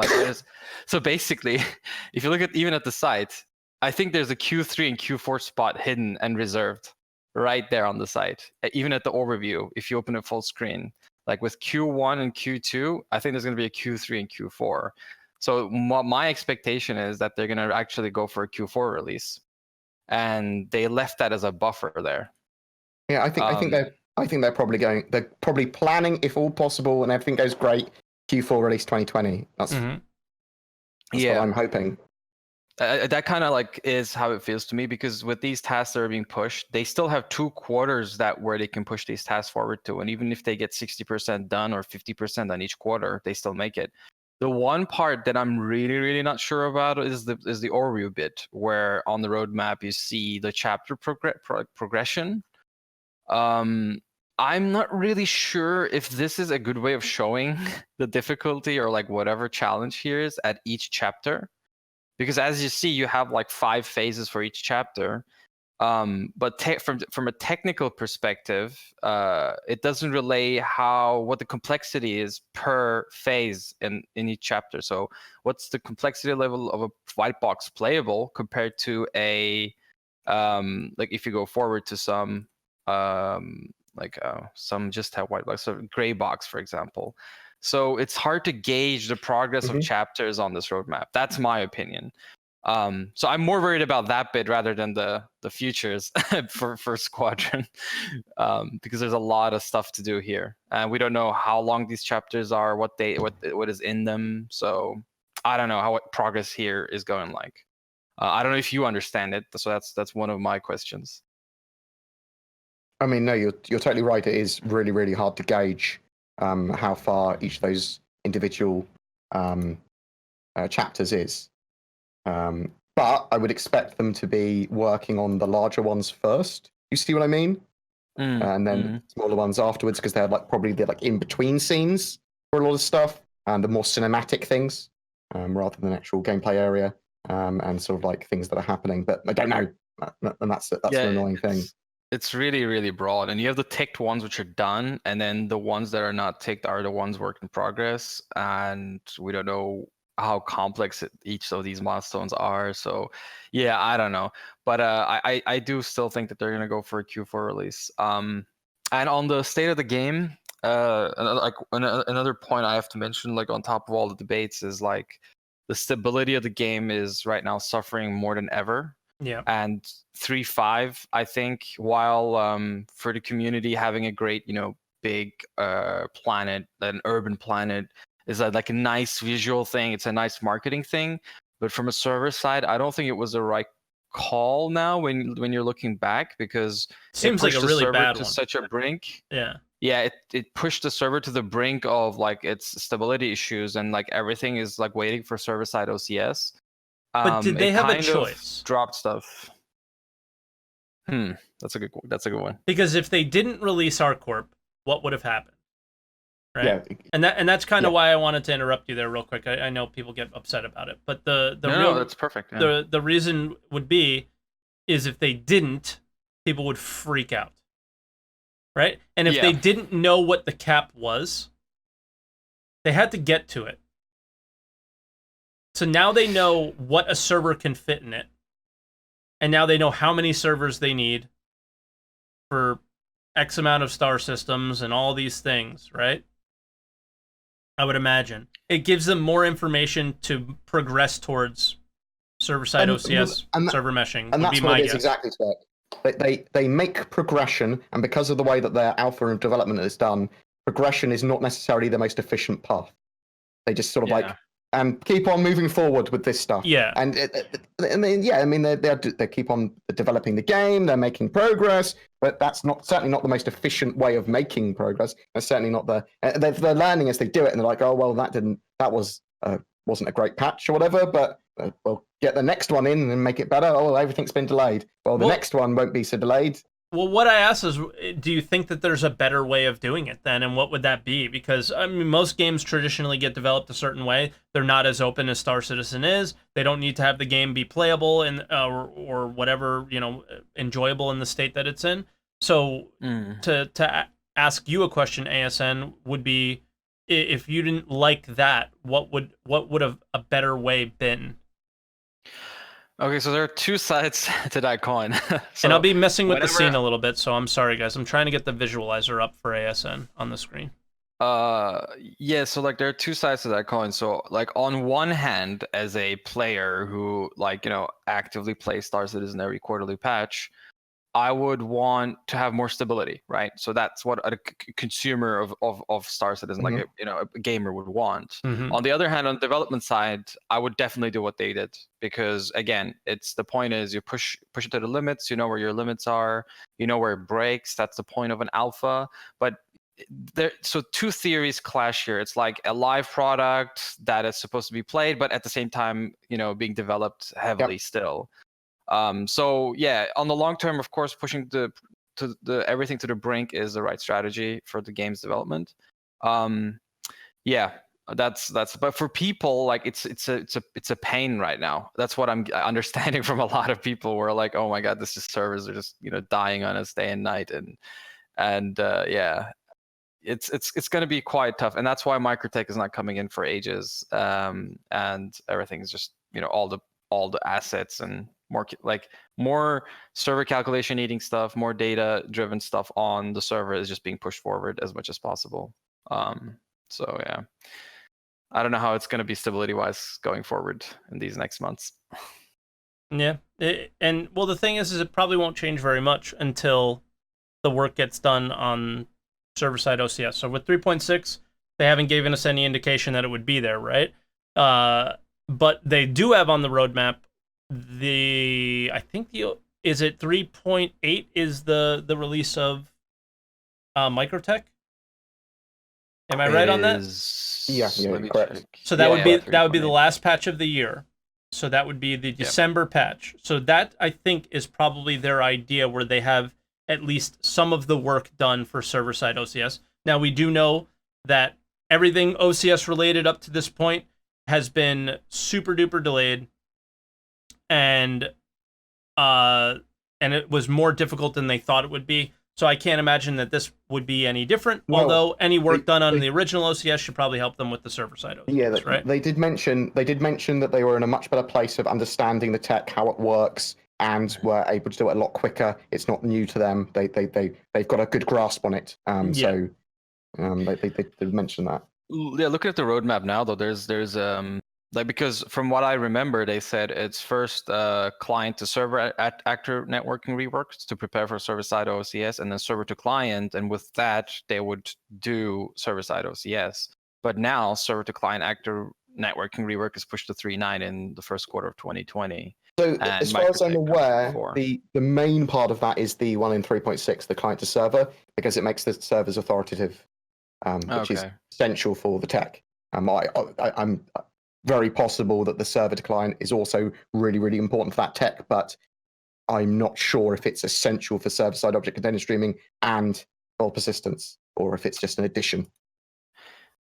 Yeah, like yeah, I'm really wondering because maybe this little gap here with all like new like planets coming in, you know, would be replaced with like maybe more gameplay features, because I have a feeling like this is a good time to focus on like, you know, the more not as server heavy, but still, you know, of course there's going to be some calculations, but you know, stuff like the law system and fuel and all that stuff. Maybe like, you know, instead of like getting more planets in these quarters, we're just going to get more gameplay stuff, which is also exciting. So that could mitigate some of that. I just feel that because they're working on them already, and because they are plowing through the tasks of them, especially with Horizon in 3.9. I mean, they've done a load of tasks for that already. I just feel that they might be wanting to show these off at CitizenCon, and they might just want to release them as soon as they can. And if that's the case, I'm hoping that there is enough optimization on the server for that not to become object container streaming sort of frame rates. Yeah, yeah, we all remember those. Yeah. And when it comes to CitizenCon, like they push it to November, and I think that's a good choice, because then that's perfect, because then you could show 3.8 and then be like, all right, next week this is coming out. Boom. So that's going to be really, really a good one. And I also, by the way, Board said this, but I also expect them to show a jump point or at least a tease of a new solar system. I hope so. I really do. I hope so, but maybe it's just maybe I'm just protecting myself, but I'm just saying they're not going to. But there's nothing more that I want to see than to move from one star system to the next. Because my favorite thing to do is haul cargo right now. It's my favorite thing to do. I love mining. I love anything economic. But what is the groundwork of the economic anything is logistics, right? How to get from here to there and do it in the most efficient way possible and make the most amount of money, and where to sell this and where to sell that. And the more star systems that come in, the more interesting and the more, I guess, cool it gets. So there's nothing more I want than that. But I don't know. I'm keeping myself away from it. Because, I mean, this year wasn't going to happen anyway, because everybody saw the progress last year. And then this year we'll be like, okay, I think this year is like, all right, let's finish Stanton as much as possible. And maybe it'll trickle into the beginning of next year. But next year, because what else can they do? Because they're like, if they're working on Squadron, they already have some star systems already in the game and the dev build. So maybe there are a couple of star systems in Squadron, and they already like figuring out the basics of that. So just like having that and making a tease about that, about the PU coming in next year, be it Pyro, be it whatever next, that would just totally make development sense. Like, because you have this amount of resources for both the PU and single player, and what are those resources going to do after Orison and Crusader is finished, right? They already have the assets of some of Pyro and some of Nyx, so you know, it makes total sense to just, you know, add that stuff. What I wonder though is, and they talked about this before, is how they're gonna do it engine-wise, like with the solar system. So because is this just gonna be one large, you know, universe map where you actually physically travel from one solar system to another, or are other solar systems gonna be different servers that you inter-travel between, like Eve? Correct me if I'm missing anything, Board, but the last thing that they mentioned that was that they really didn't know how. They knew that it was going to be it was an entirely different map, which created issues within the engine. Yeah, so I'm pretty sure that it's been stated that server meshing was gating the ability for another system. So, and why wouldn't they have that on a different server? Like, that would be ridiculous to not have it on a different server. Yeah, but then there's like a whole nother thing where it's a completely different map. Like the 0-0 in Stanton is different than the 0-0 in another system. So it creates some issues there, and they weren't exactly sure how they were going to solve that issue. I think they said they had some ideas in mind, but it's just the server side. You know how they said that there's dependencies? Well, They have to wait for the server-side OCS and server meshing before they can even start working on that problem. Yeah, and how are they going to do? Which is why I don't think there's going to be jump points. Yeah, and how are they going to do servers communicating with each other, right? That's another thing that you got to think about. Like, how is the actions of one server going to transfer? You still need the shard system for that. So I don't know, but next year seems like a good point to just start this stuff and then progress from there. I think it's when you really start to get to have the conversation of when the actual game plays, how the actual game will play. Right? For right now, it's all extreme speculation and extreme speculation. Extreme. Like, let me crack open my Red Bull and then talk about speculation. But it's just it's hard to have it, and I think I'm really excited for this time next year. I think things are going to be really, really different. But what are you guys looking forward to this year? So 3.6, 3.7, 3.8. Like, what are like the most like interesting things that you're like, okay, this is gonna make my year when it comes to this game? I'll let you go first, Bored. Well, there's a few things. I mean, salvage is obviously a massive one. It's actually new gameplay. That's going to be pretty exciting. I mean, they've got the some of the dynamic mission system coming in. But I suppose what I really want, what I'm really excited about, is the potential of having server-side object container streaming and full persistency. I mean, that's a depressing thing to go like, I'm really excited for this tech that by itself isn't anything, but allows us to have this gameplay area. And I wanna say F in chat for salvage in 2018. Yeah, well, indeed. That's very possible that it will get pushed back because we deserve to be disappointed. Well, I wouldn't. Man, and salvage was something I was really excited about, but the idea of salvage being, of the description of it is very tier 0. Sounds a lot like mining. And I'm not as excited for it as I used to be. I don't see how the Reclaimer will how it does anything for it. So the Reclaimer's obviously a very big ship. How will that ship come into play? Does the arm come into play at all? Like any of that stuff. So salvage, I'm actually not that excited for. For me personally, it's a lot of what Bored said. Persistence, because persistence will give a sense of progression, something to work towards.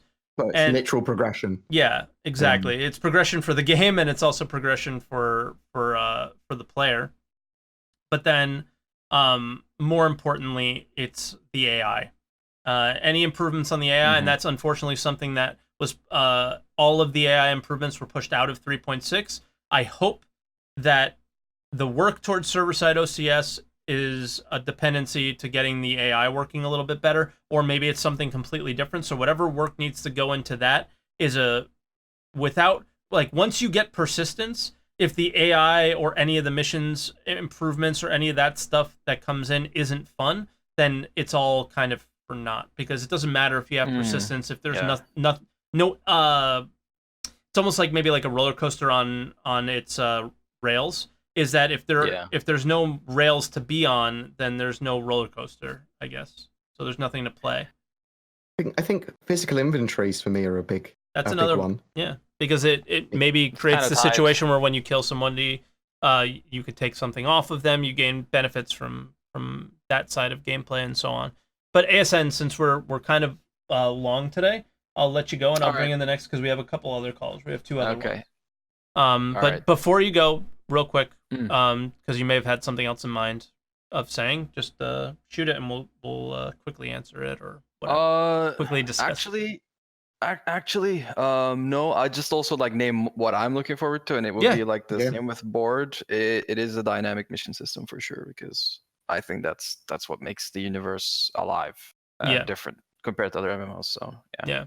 Any changes to the mission system will be really nice, because it's still very in its infancy, I would say. And I know there's a lot of stuff they would like to do, but just can't yet. Okay. All right, buddy. Have a good one, guys. You too, ASN. Thank you so much for calling. No worries. Bye now. Thanks, bro. He sounds so sad. Didn't he sound sad that he had to go? He misses us already. I miss him too. I'm sad now also. Should we just bring him back? No. He's done. All right, bad words. Welcome to Answer the Call. Hi, you guys. How are you? By the way, just to say, not to pander, but big fan of boring gamer board game. Oh, Whoa! Oh wow! You call me like Whoa! my mum's calls me. Should we hang Boring up on gamer. him, Board? Nah. It's Okay. okay. I think he meant it from the heart. I think he is a big fan. Yeah. And why wouldn't he be? Yeah. It's true. All right, so a few personal questions for Board, and then I'll get to some of the other questions if you don't. One was, how do you, since you're producing videos almost daily or every few days, and there's only so few information, what are you doing? Because I noticed you're pretty good at avoiding complete redundancy in a video. Like what do you do? Thank Like you. you write on the board, or like what do you do to like? I do know you do redundancy, but you manage to spread it out so perfect. So basically, I have at the moment probably 120 tabs open in Chrome. And a good 40 of them are video ideas that I've got planned in between now and 3.6 is launched. And I sort of have them prioritized based on what's being talked about in the news. So I sort of avoid redundancy just by having a selection of topics that I want to cover and just going for that. There's so much to talk about in Star Citizen, and that will change from week to week because the CIG and the other like sources, Reddit, Spectrum and stuff, always have a hot topic. So I can avoid redundancy by just reporting on the news, I suppose, and then talking about something that's a hot topic. Okay, and then question number 2, I don't know if you can answer this or not, but you always do those monthly giveaways that are of really high-end ships. Are you pursued by those? Are people bringing those to you? Are you kind of making deals? Like what goes through? Teach you. Yeah. I want to hear the answer to this. How do I take advantage? You'll notice that when I'm not promoting a particular org or service that's given me those ships are typically a lot smaller. So I have a contingent of like Saber Ravens, for example, which when I don't have anything else planned, I will use one of them.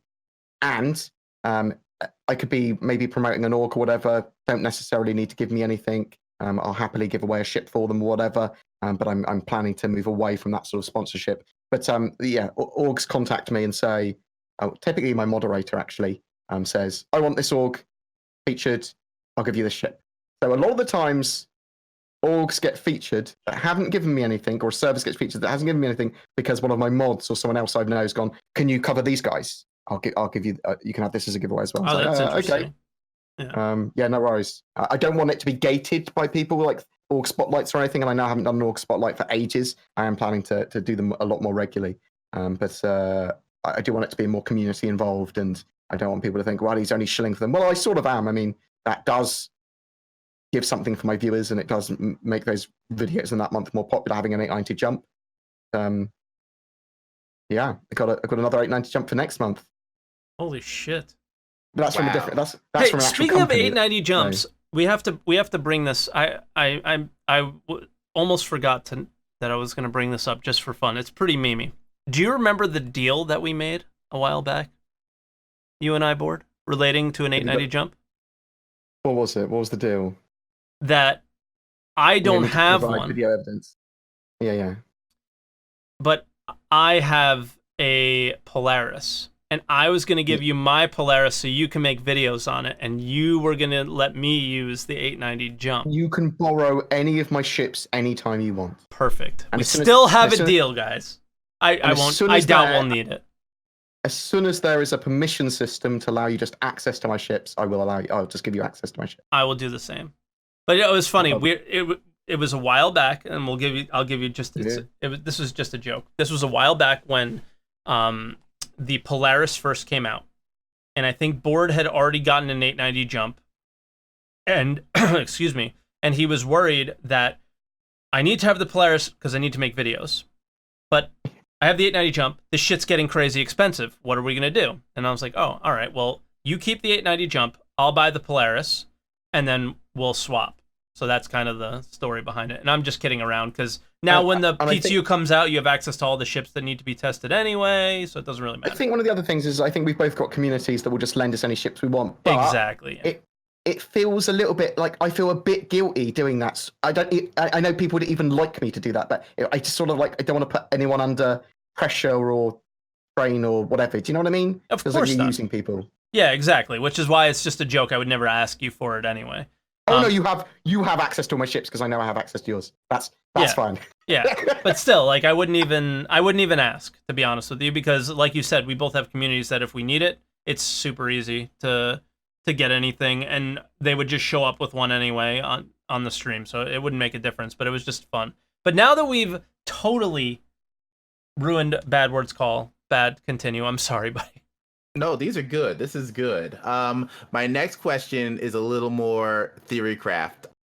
With OCS and stuff, since everyone just heard that Amazon just redid their entire gaming division to put more effort into Lumberyard, do you think that extra effort, do you think that relationship between CIG and Amazon with Lumberyard will mean that switch for them is going to help CIG, or do you think it's mostly for their own games? I think that Amazon are desperate for other people to adopt Lumberyard and for AAA studios or whatever to release a game using it that's a success. Don't you think it would require Star Citizen to finish a lot of the work that they're doing? No, it depends on what the games are. Like Star Citizen might be providing them with additional tech, and they might be helping evolve stuff together. Massively multiplayer / Yeah, but there's very few games really, when you think about it, that do that in the same way that Star Citizen want to do that. They just want games to be made using their engine, and that to be successful. And a lot of the game studio people there are obviously making their own Amazon-based game studio-based games as well. So here's the question: do you think OCS should have been Amazon working on it through Lumberyard, or you think that CIG rightfully should be making that system and then selling it to Amazon? CIG should be making it, because it's not Amazon didn't buy the engine with the intention of object container streaming and server meshing in the same way that Star Citizen's using it. Star Citizen needs to make it for Star Citizen because there's only one Star Citizen. I mean, I suspect that very few MMOs in the same, anywhere even near a magnitude of a scale near Star Citizen will be made. In my opinion. I mean, obviously they've got New World and things like that. Obviously they don't need that all to be seamless or anything like that. It's a single planet or a single continent, so significantly smaller. But I think it's potentially possible that CIG and Amazon will share that tech, and that they will benefit massively from that. And I think that's one of the things that Crytek are annoyed about, is that they wanted their engine to advance from Star Citizen's modifications. But now they're not. It's Amazon that's going to get those sort of like updates, and make their engine next level. Potentially. This is all sort of theory crafting, as you said, bad words. But that's my thoughts on it. All right. The next question finally is about something in game. If you were in charge of mission updates right now, where would your priority be? Towards new types of missions, towards enhancing, like finally adding the group missions because we have so many group ships, missions, or refining the existing missions, actually adding those, obstacles to missions. Like every mission for cargo says, oh well, there's some bad guy looking for you, but never shows up. Oh, I see what you mean. So yeah, I mean, it has to be a little bit of all of that. But my focus, and what I want, is group missions. That group mission gameplay. Star Citizen is a multiplayer game. I mean, very few people have loads and loads of fun in Star Citizen playing solo. I'm sure you can.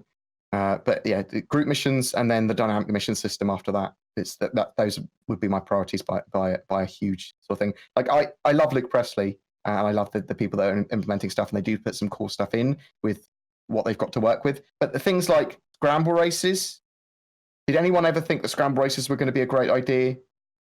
Or it's because I don't like racing, isn't it? As well. Yeah, I mean, now, scramble races were. Oof.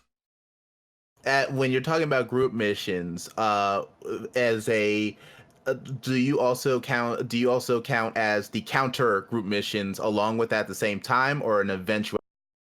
I mean, I want group missions where it is just mission sharing. You're encouraged to play with a group. There's rewards based on working as a group. But yeah, counter group missions as well. So I am not. I am not include the Twitch Pacheco mission is not a group mission. You can play it as a group, I suppose, but because it's got a counter mission, doesn't make it a group mission. I want those PvP and that sort of like conflict there as well. Fuck it, why not? But and I would like to see giant counter missions with giant groups fighting each other and that sort of thing as well. I think that's a great idea. I think that'd be awesome. Do you think in again, we're going back to theory crafting, in your mind for group missions, should it be a scalable, like if you have a group of 5, No. it's a raid level mission, versus if it's just you and your bro, it's just a simple. No, so maybe you could have group reputation or something, which would affect the missions you'd have available to you or something. But I want people to look at a mission, and this is, as I understand it, what CIG wants to do as well. They look at a mission, you have access to loads of different missions, and you have to work out what appropriate responses are to that. And the mission does not scale to how many people you bring. It's just, that is how difficult the mission, that's what you're going to encounter on the mission, that's what the mission is going to be, and you brought this many people. That was an appropriate amount of people to bring. Or you are going to get wrecked, or that was far too many, there's not enough money. All right. So, okay. So the next mission, the next question is more of a, what do you like? Try to get into their kind of mindset. The Cutlass Red is still on the docket there, but it based on where persistence is and where death is and everything else, it doesn't necessarily make sense why it's still there or why it's so important that they're trying to put it on the map still. Do you think that they are trying to, that there's a purpose for it, or do you think they just let's just get this out of the way? I think it might be partly because it's in Squadron 42 or something. They want to have a certain amount of ships go out with every major patch. That's a sort of known thing they've said. It's just probably it's time to get it out so they can finish it off. It's possible that it could act as a mobile spawn point inside the game for your group or something. That's what I've wanted for ages. If we can get mobile spawn points that allow us to spawn there, because our group owns it, that'd be so good. Going back to your what was your last question? Just to get back to it for a second. The Cutlass Red, or we're talking about the group missioning, or the group mission thing. I was going to say something and add to it, but I've forgotten entirely what I was going to say. No, sorry, it's gone. Don't worry, I got plenty more. Okay. I don't know. I think group missions are everything, though. I think it's the most important thing. In terms of the mission system in general, is I originally wasn't entirely sure how group engaged this game would be, but then as we've started to play with our friends, it's become that's been really the most enjoyable experience with it, is voice over IP, which should be getting improvements, and we'll see kind of what happens with that. Face over IP is kind of an extra bonus, but voice over IP being a thing that's really fun, and just general party system improvements, and then going into all that. Go ahead, I think I know what you're going to say. Yeah, they were saying they wanted to get voice over IP and face over IP adopted more mainstream-wise in 3.6. So well, if it's adopted, it should always be turned on. Like, adopting is ridiculous. It needs to be on, and if you don't like it, turn it off. Right? I remember what I was going to say about group missions and scalability. I do think that responses on traveling should be potentially scalable when you're traveling as a group. So the AI look at your group as you're traveling and detect, like, well, that's attracted a pirate attack or whatever because they scanned you or whatever. So some sort of AI there for dynamic events that it is go, well, this is an appropriate attack on that fleet because or that trade convoy because the pirates scanned them or whatever. Do you see what I mean? So dynamic things, yes, but we're choosing an actual mission, no. No scalability there. Automatically, anyway. Okay, the next question is, since, of course, they redid the Vanguard almost completely, and that was a Squadron 42 specific ship, and a lot of people felt they weren't going to touch those ships because of Squadron 42. If that opens a door, which ship next would you hope would get even a full rework? The Retaliator or the Connie? I mean, I don't know. I'm not sure if I want to see either ship get a full rework. I just you don't think they need them? Well, I the think Connie updates. the Connie is has awful. has floating landing things if you blow the engines off. Well, they can fix that. They didn't have full rework, do they? I think mean, the internals that's a of the Connie Merlin. are not great Um, in comparison to every other ship. Well, you've mentioned the only two ships that I think should even be worthy of getting a potential rework. That's not the Redeemer, which is obviously getting Yeah. entirely reconcepted. I mean, maybe I don't know. Is it something they can fix? I'd hope it's something they can fix with a light sort of like rework rather than a huge one. Well, I mean, Retaliator, you have the module system, which they seem to be 50-50 right now if they're going to stay with that or not. And then you have the Connie, where you have large portions of that ship that, because of design philosophy, don't really mesh well, like the Merlin in the back that doesn't work, the landing gear attached to the engines that blow off, the co-pilot seats that have giant monitors in front of them that can't move but actually have no purpose compared to the pilot. I mean, I think they can probably fix that without a full rework, maybe. Or do you think they? I mean, yeah, maybe a full rework's a good idea. I don't know. I could say gutting the front seats. I mean, you're talking about. I mean, I'm talking about, like, for landing gear, you would definitely have to you would have to take the gear off the engine. So that's a massive redo. The front three seats, that I can't see being short of a redo. There's always been strutting issue with RSI ships in the first place, so that would be a quality of life. I mean, there's just a lot of stuff with the Connie, like the actual docking ports on the side and stuff, since the docking system hasn't even been fleshed out yet, if those even match what they think the docking clamps should be. But those aren't anything that requires a full rework. I mean, I think that because the docking collars is a small portion, right? But the idea for me is I just think the internals of that ship are very underwhelming in comparison to all of the other multi-crew ships that are either in-game or are coming in-game in the near future. And I'm kind no of one okay will with them want being. it. I'm okay with that as long as it's reflected in price in game. Like, Yeah. I mean, you have them as more sort of like Spartan ships that don't have the best features or whatever. That's fine, isn't it? Isn't that why people are gonna buy Origin ships anyway? Yeah, I mean, they don't have to be, like, super beautiful inside, like, Origin, or super terrible inside, like, Drake. But, terrible. I love the look of Drake. But yeah, me too. I just don't think RSI has a really clear style. And I think that's more the problem. You have all the way down to, very utility ships like Drake, but at the same time you have the Phoenix. There's a huge range there that doesn't seem to say what. I mean, RSI can't just be known for struts on the wing. RSI is one of the few ships that doesn't have a clear vision for me as a backer, where I know what an Origin ship looks like, I know what a MISC ship looks like, I know what I guess that's really it. But I think RSI is like one missing a little bit, I guess. I know what RSI looks like. It looks not great. That's what their ships look like. Yeah, which people won't want to buy them necessarily then. But all right, bad words. I gotta let you go because we have two more callers that I gotta get in. So last and final thing from you, I guess, before we let you go. Okay. If you had anything else? Yeah, last question is, we were going back to what you guys were talking about with the corp restrictions, and my view of, did you think of it being like a traditional, like EVE, where it is just a hard number restriction, or do you think it would be a staggering penalty system where it becomes the point where you don't want to go to a certain level because it puts you at a disadvantage? Like, do you want it to be natural, like bureaucracy based, or do you just want a hard game mechanic? It's harder for them to now implement a hard game mechanic on org size. Some have 10,000 people. Yeah, 18,000 and over 18,000 in test. That's ridiculous. Yeah, it is ridiculous.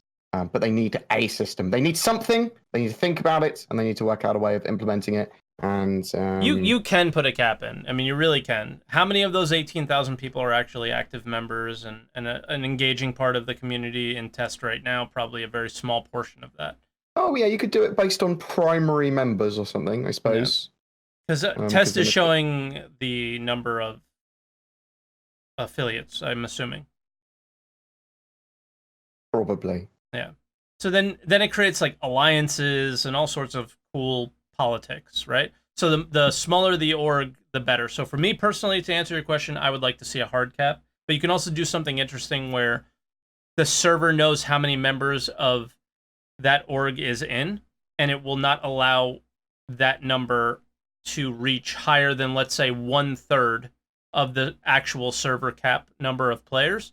And then that would allow a situation where 1/3 of the server can be test, 1/3 of the server can be two other organizations that are warring. Like a gate keep. Like suddenly another test ship enters the system. Magically, the gate fee for that ship is 10,000, then 20,000, then Or a million.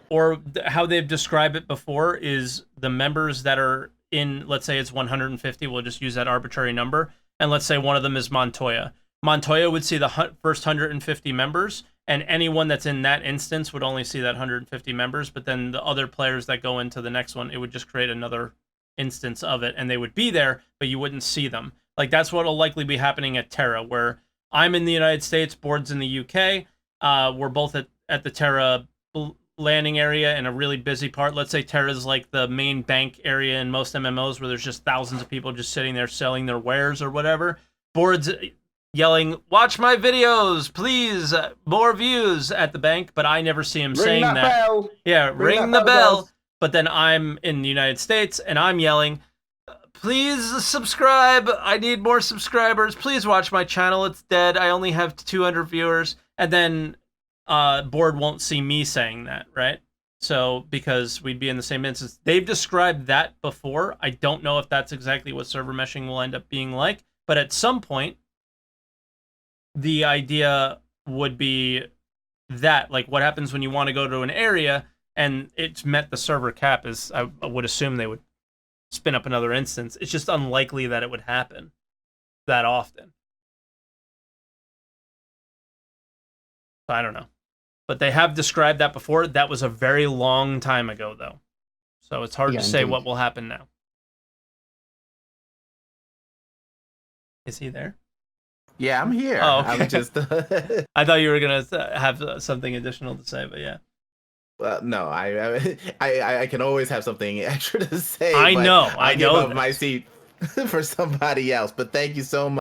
Well, no, thank you, Board. Thanks for coming on, Bad. dude. Thanks for coming on, and we'll Well, bring on our you can next thank me again if you want to. You can Thank you, me Board. if Thank want. you. Thank you, No Board. worries. Always thank you. All right, we're bringing on IDD. So you might be familiar with this gentleman, Board, I assume. Hey, what up, guys? How are you? Hey, How you how you doing? going, dude? Can't complain. Doing good. All right. First, I have a question for you, Board, about something you said in the beginning, that you trust CIG, and I wanted to know where that's coming from. Because for me personally, I have complete trust in the devs and their skill to pull it all off. The management side, not so much. Too much happened in the past and far too often for me. So I think it's because of the more drastic changes in their management style post 2016, so 2016 and onwards, that I have a much more trust in their management style. They made mistakes. They did fucking terrible sort of like inefficiency and mismanagement and respecking and rescoping the game and stuff like that, and built a studio. And I think that it's objectively that significantly better. I mean, if you look at how much better it is between 2015 and now, I'd say several magnitudes better when it comes to management and the way they're developing the game and all that sort of stuff. And my trust comes from, I like the shows they put on. I like what they're doing with the roadmap. I like the way they're disseminating and talking about information. And I can start to see flesh on the bones and much more realistic dates and things like that. And that's what I was trying to reference, was that I don't take things on faith. I take things on trust. I like to have some sort of like more empirical or evidence rather than just sort of like, well, I think we should have faith in them. I hate that fucking word. That's why people call some people that like Star Citizen cultists. Because you should have faith in it. It was like, well, I don't have faith in anything. Ooh, EA. Yeah. And I can add on that just a little bit with Yeah, sure. because I know where you're coming from this, IDD, and I know where Board's coming from this, and I'm somewhere in the middle where I think it's hard to trust and have faith and use those words because they still do a lot of the things that I have issues with in the past, is describing the game on their videos as more than what it is. A lot of the videos that they do too that are directly related to marketing or would have some sort of viral aspect to it, where, you know, let's say any Squadron 42 trailer, anything showing the planets in this beautiful state with these amazing frame rates, smooth ships flying, fighting each other, it creates a narrative that when a player goes and plays the game, they're not having that same experience. And I don't necessarily think that that's a great way of doing things right now. I don't think there's enough actual gameplay, I guess, being shown, so when people are getting involved in the game now, that they actually know what they're getting involved in. And I think that's what's created a lot of the issues in the past, and I think that problem still persists. But I also agree with Board that a lot of the mistakes that they made in the past, they've learned from them, and I think we should now have some sense of forgiveness inside of us, or become a little bit more open to trusting them more because they've learned from a lot of their mistakes. Okay. I mean, sorry, go ahead. No, I was just acknowledging Twerk had a point, accepting his point, and nodding affirmatively. Mm-hmm. All right, gotcha. Because it's interesting for me when you said 2015. I think we can agree that was around the time when the scope of the game like kind of doubled, right? And it added so much more tasks on their side that it was completely chaotic. And I agree, they sorted things out or structured more their plans, what they want to do. But for me, it's kind of funny because when I look at the new quote-unquote realistic roadmap and what they've tried to achieve with the different approach, it has also failed so far for me. Okay. Granted, in R&D, you can encounter unforeseen setbacks, but it's the job of the management to account for that as good as possible. And you have businesses out there far bigger, with more competition, more at stake on a global scale, who can map out entire decades. Meanwhile, CIG, in my opinion, can't even do it reliably 6 months in advance. And I think you're probably that's quite fair to say when it comes to the roadmap stuff. And I think it's because they reprioritize stuff gets moved. They sort of they know that stuff's going to be moved across that roadmap. And I think we all do, don't we? But how many games are breaking through barriers the way Star Citizen is, and how many companies that are able to spend 10 years in advance what's going on? You could argue that Star Citizen's not breaking barriers at the moment because there's not enough progress yet. It looks like we can see the way it's going to go. We can see that it looks like it's probably going to go. Star Citizen can't be unless it does break barriers, right? Yeah, that's true. That's kind of what I mean. Think that I think largely at the moment, for one of the reasons I have quite a lot of trust and I'm quite satisfied with a lot of things is that I can see what they're trying to do with trying to get Squadron 42 out. And a lot of my sort of being reasonable and sort of I'm content with this is because I genuinely believe that we will see a Squadron 42 release date at this year's CitizenCon, and that will potentially be at the end of Q4 2020. And CitizenCon probably will then, whatever happens there, will probably go a long way to either making me satisfied or not satisfied with how the project's being managed or is being managed, whatever. Do you see what I mean? Sort of it's at the moment a little bit more hope than anything else, which is not the place I want to be. But I'm reserving judgment for a few months. Yeah, gotcha. Just to clarify, you guys are not saying that CIG is an exception, like venturing into uncharted territory and having to figure out things, right? I mean, there's an element. There is an element of that. That's what I was saying. Yeah. but I don't think you can justify or say, oh, it's okay then because of that. I mean, they make mistakes, yeah. There's certain inefficiencies and mismanagement at some levels there is in any company, and I do think that maybe CIG's development style is not the best approach. But it's hard to judge whether another approach or any other way would be better. Would the game be funded if it was done any other way? Would it have collapsed by now if it was done any other way? It's a really sort of like, well, this might not be the best way. Probably isn't. And they've definitely made mistakes. But I can definitely see a directional change since 2015, 2016 really, that makes me feel a lot more at ease. And I don't think there's much, if any, of a risk that the game won't come out or anything like that anymore. I'm reasonably happy. All right, CitizenCon. And IDD, you got to make it quick because I got to get in one more because Board's got to go. And so do I. I just wanted to say it's the game itself wasn't that it doesn't come out wasn't a question for me. It's just like the things how they handle it, and it's maybe 4 years, 5 years they get it done. All right, that's all I had. I just wanted to take the chance and ask Bot directly, because personally I just couldn't continue watching your content at some point, because for me the balance between being optimistic and being realistic wasn't just there anymore.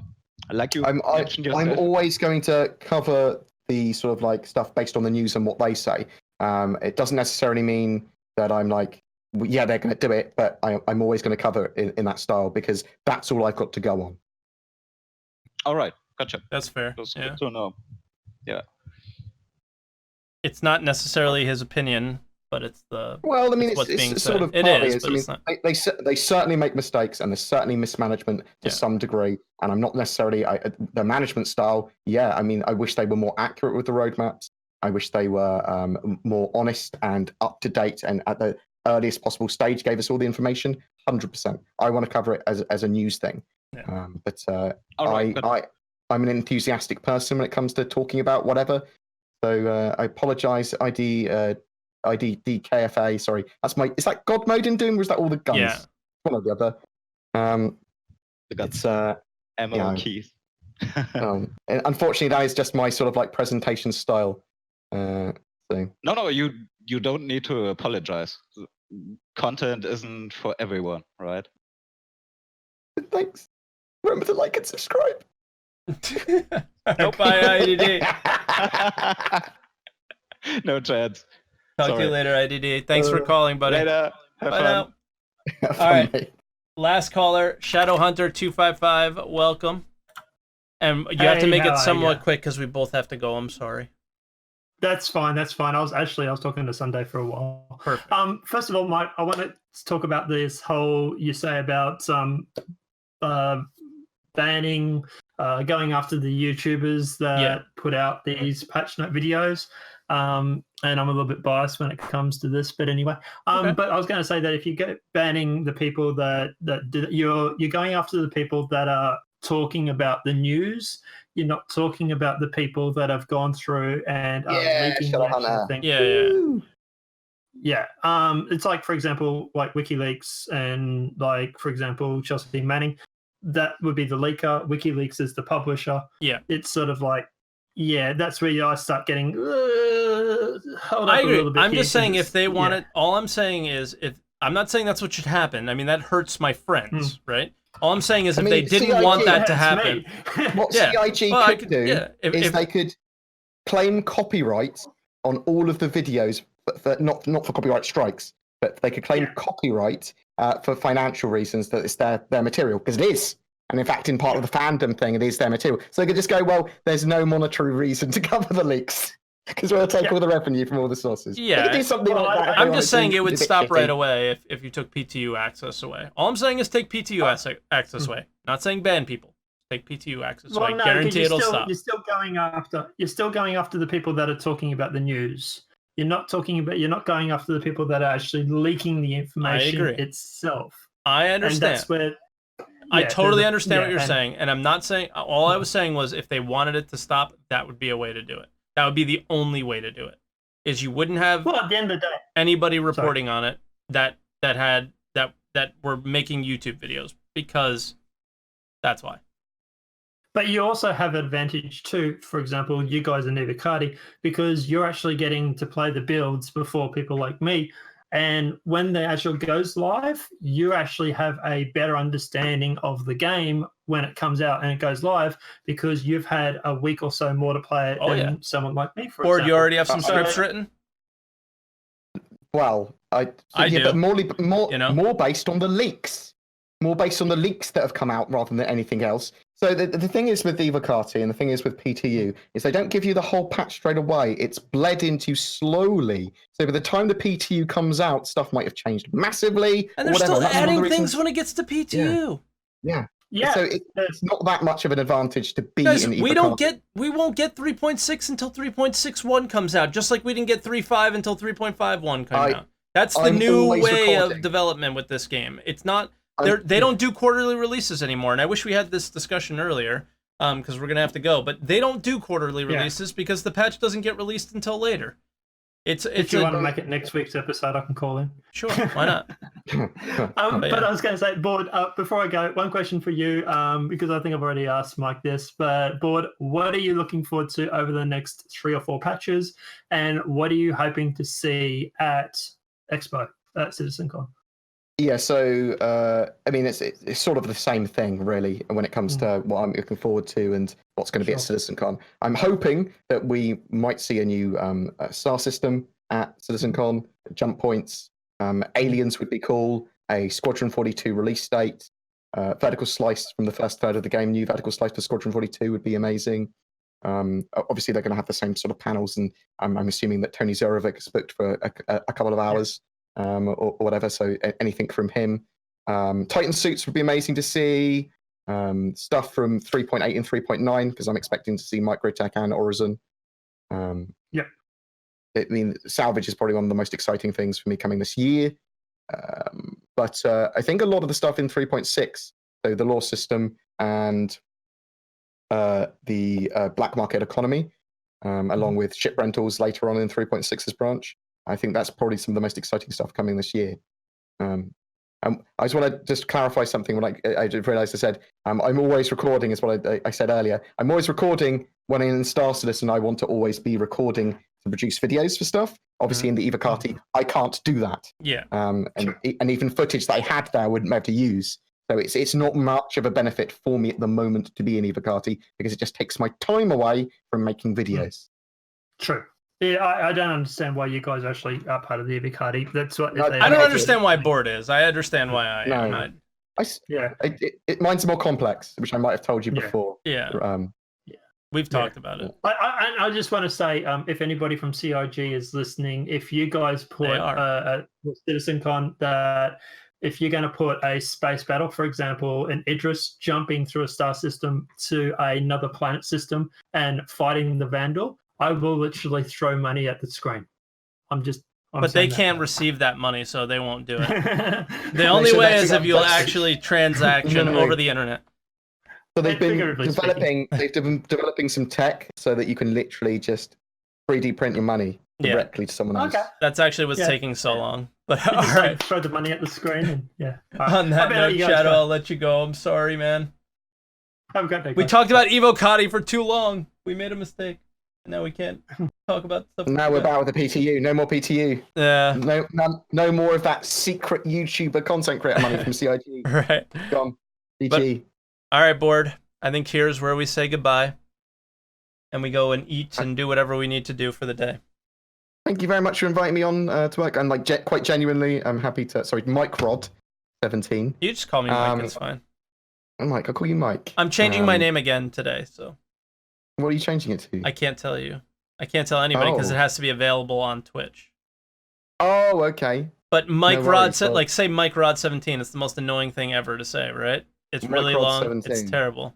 So I have Mike 17. Is that what you're going to go for? No, but it's got the word Mike in it, so it should be easy to. It's terrible.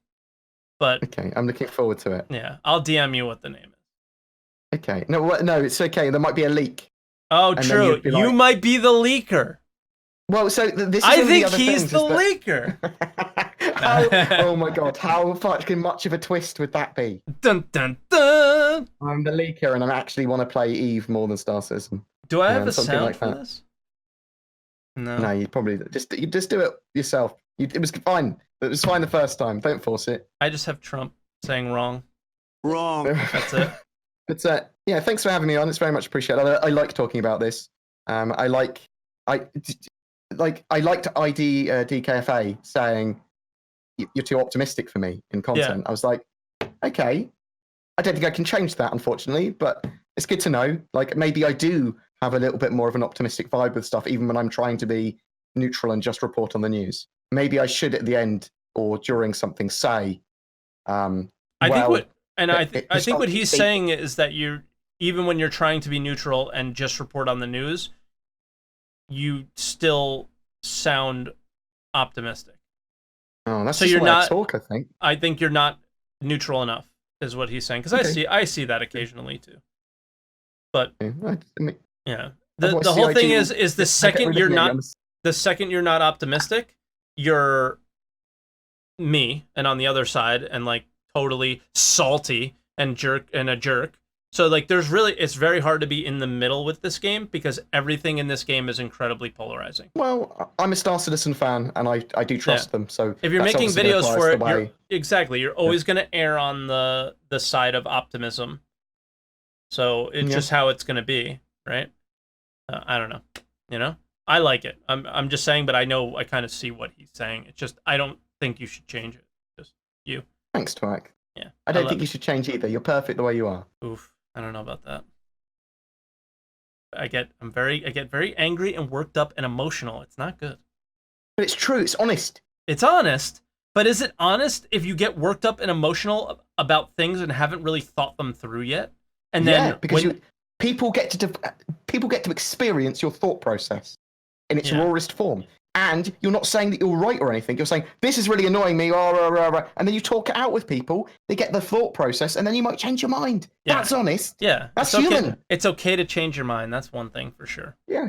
You're not biased or you have an agenda. It's beautiful. I love it too. But I'll let you go because I know it's time. Yes, indeed. We said this was going to be an hour, and it was fucking 2. Why? More than 2. But anyway, Bored. You're the worst. I am. I hate it. I always say I'm going to keep it short, and I don't. So, all right, buddy. Have a great one. Thank you so much for coming on. And again, this is where all this came from. So I love having conversations with you always. But anytime. No worries at all, mate. I will force I'll force you to be on one of my podcasts or something in the future. Yeah. Oh, okay. Before we go, I'm not letting you go. Where's the Bored Gamer podcast? What's going on? There was all these things. Yeah. So I've got all the plans for it now. Yeah. Got all the plans for it now. It's going to be very community driven. Okay. The community are going to get involved with the topics that we have during the day, and they're going to pre-vote and put questions in, but we will take them live as well. Okay. And it's going to be a mixture of an informative piece, but also slightly opinion based. But when it's just overly raw opinion theory crafting, I'm going to rein it back into just a couple of minutes of that from you, your crazy fucking ideas from the future. Yeah. And then bring it back. I just want to sort of like an informative podcast that talks about stuff that's happening, talks about stuff that's going to be happening in the near future. Potentially get some pre-recorded segments in there as well. I've been working on it for quite a while, and now I'm just sort of like, well, when I've got a time, I'm going to do the first one, and then it might be every week, every 2 weeks. I haven't 100% decided on that yet. Dude, I'm telling you, it's hard. It's like, for this specifically, I'm having a hard time figuring out the schedule too. Because weekly, when you come to these times, it's very difficult, especially being an Evocati person, right? I've also thought about having other people's content on the main Bored Gamer channel. Get a bit more diversity on there. What do you mean? I will talk to you about that more specifically later. Okay. Obviously, I'm always down for any sort of collaboration with you. So. Yeah. I'll talk to you about that later, because you and a couple of other people are probably people I'd want to work with, start with anyway. Okay. So yeah, no worries. All right, buddy. I'm going. Stop keeping Get out of here. You monster. Love you, Twerk. Love you too. Goodbye. All right. So guys, that was Bored Gamer. For those of you guys that may not know Bored, you can find him anywhere on the internet at BoredGamerUK, mainly a YouTube channel. Does stream on Twitch, Twitter, I think Reddit as well. So make sure you guys check him out everywhere, and very open to communicating. I know he interacts on Twitter with people and stuff too. So I'm sorry that we didn't get to some tweets. I see that I have tons of pings on Twitter from some things from you guys. So maybe that's something, I know Bored is still kind of in the chat, that we could talk to you guys through on Twitter, through our Twitter accounts throughout the day when we have time. But it's lunchtime here. Bored had to go probably upload a video or something. So I'm sorry to cut it off. I think we had a really nice little conversation, but unfortunately probably went a little too long on the whole Evo thing, since it's either going to change or it's not, But all right, everybody, have a wonderful Sunday. Thank you so much for stopping by, and make sure you like and subscribe and ring the bell and all the things that Bored would say at the end if you guys did like and enjoy this video. And I will see you guys hopefully next week on Answer the Call. All right, have a good one. Bye, everybody.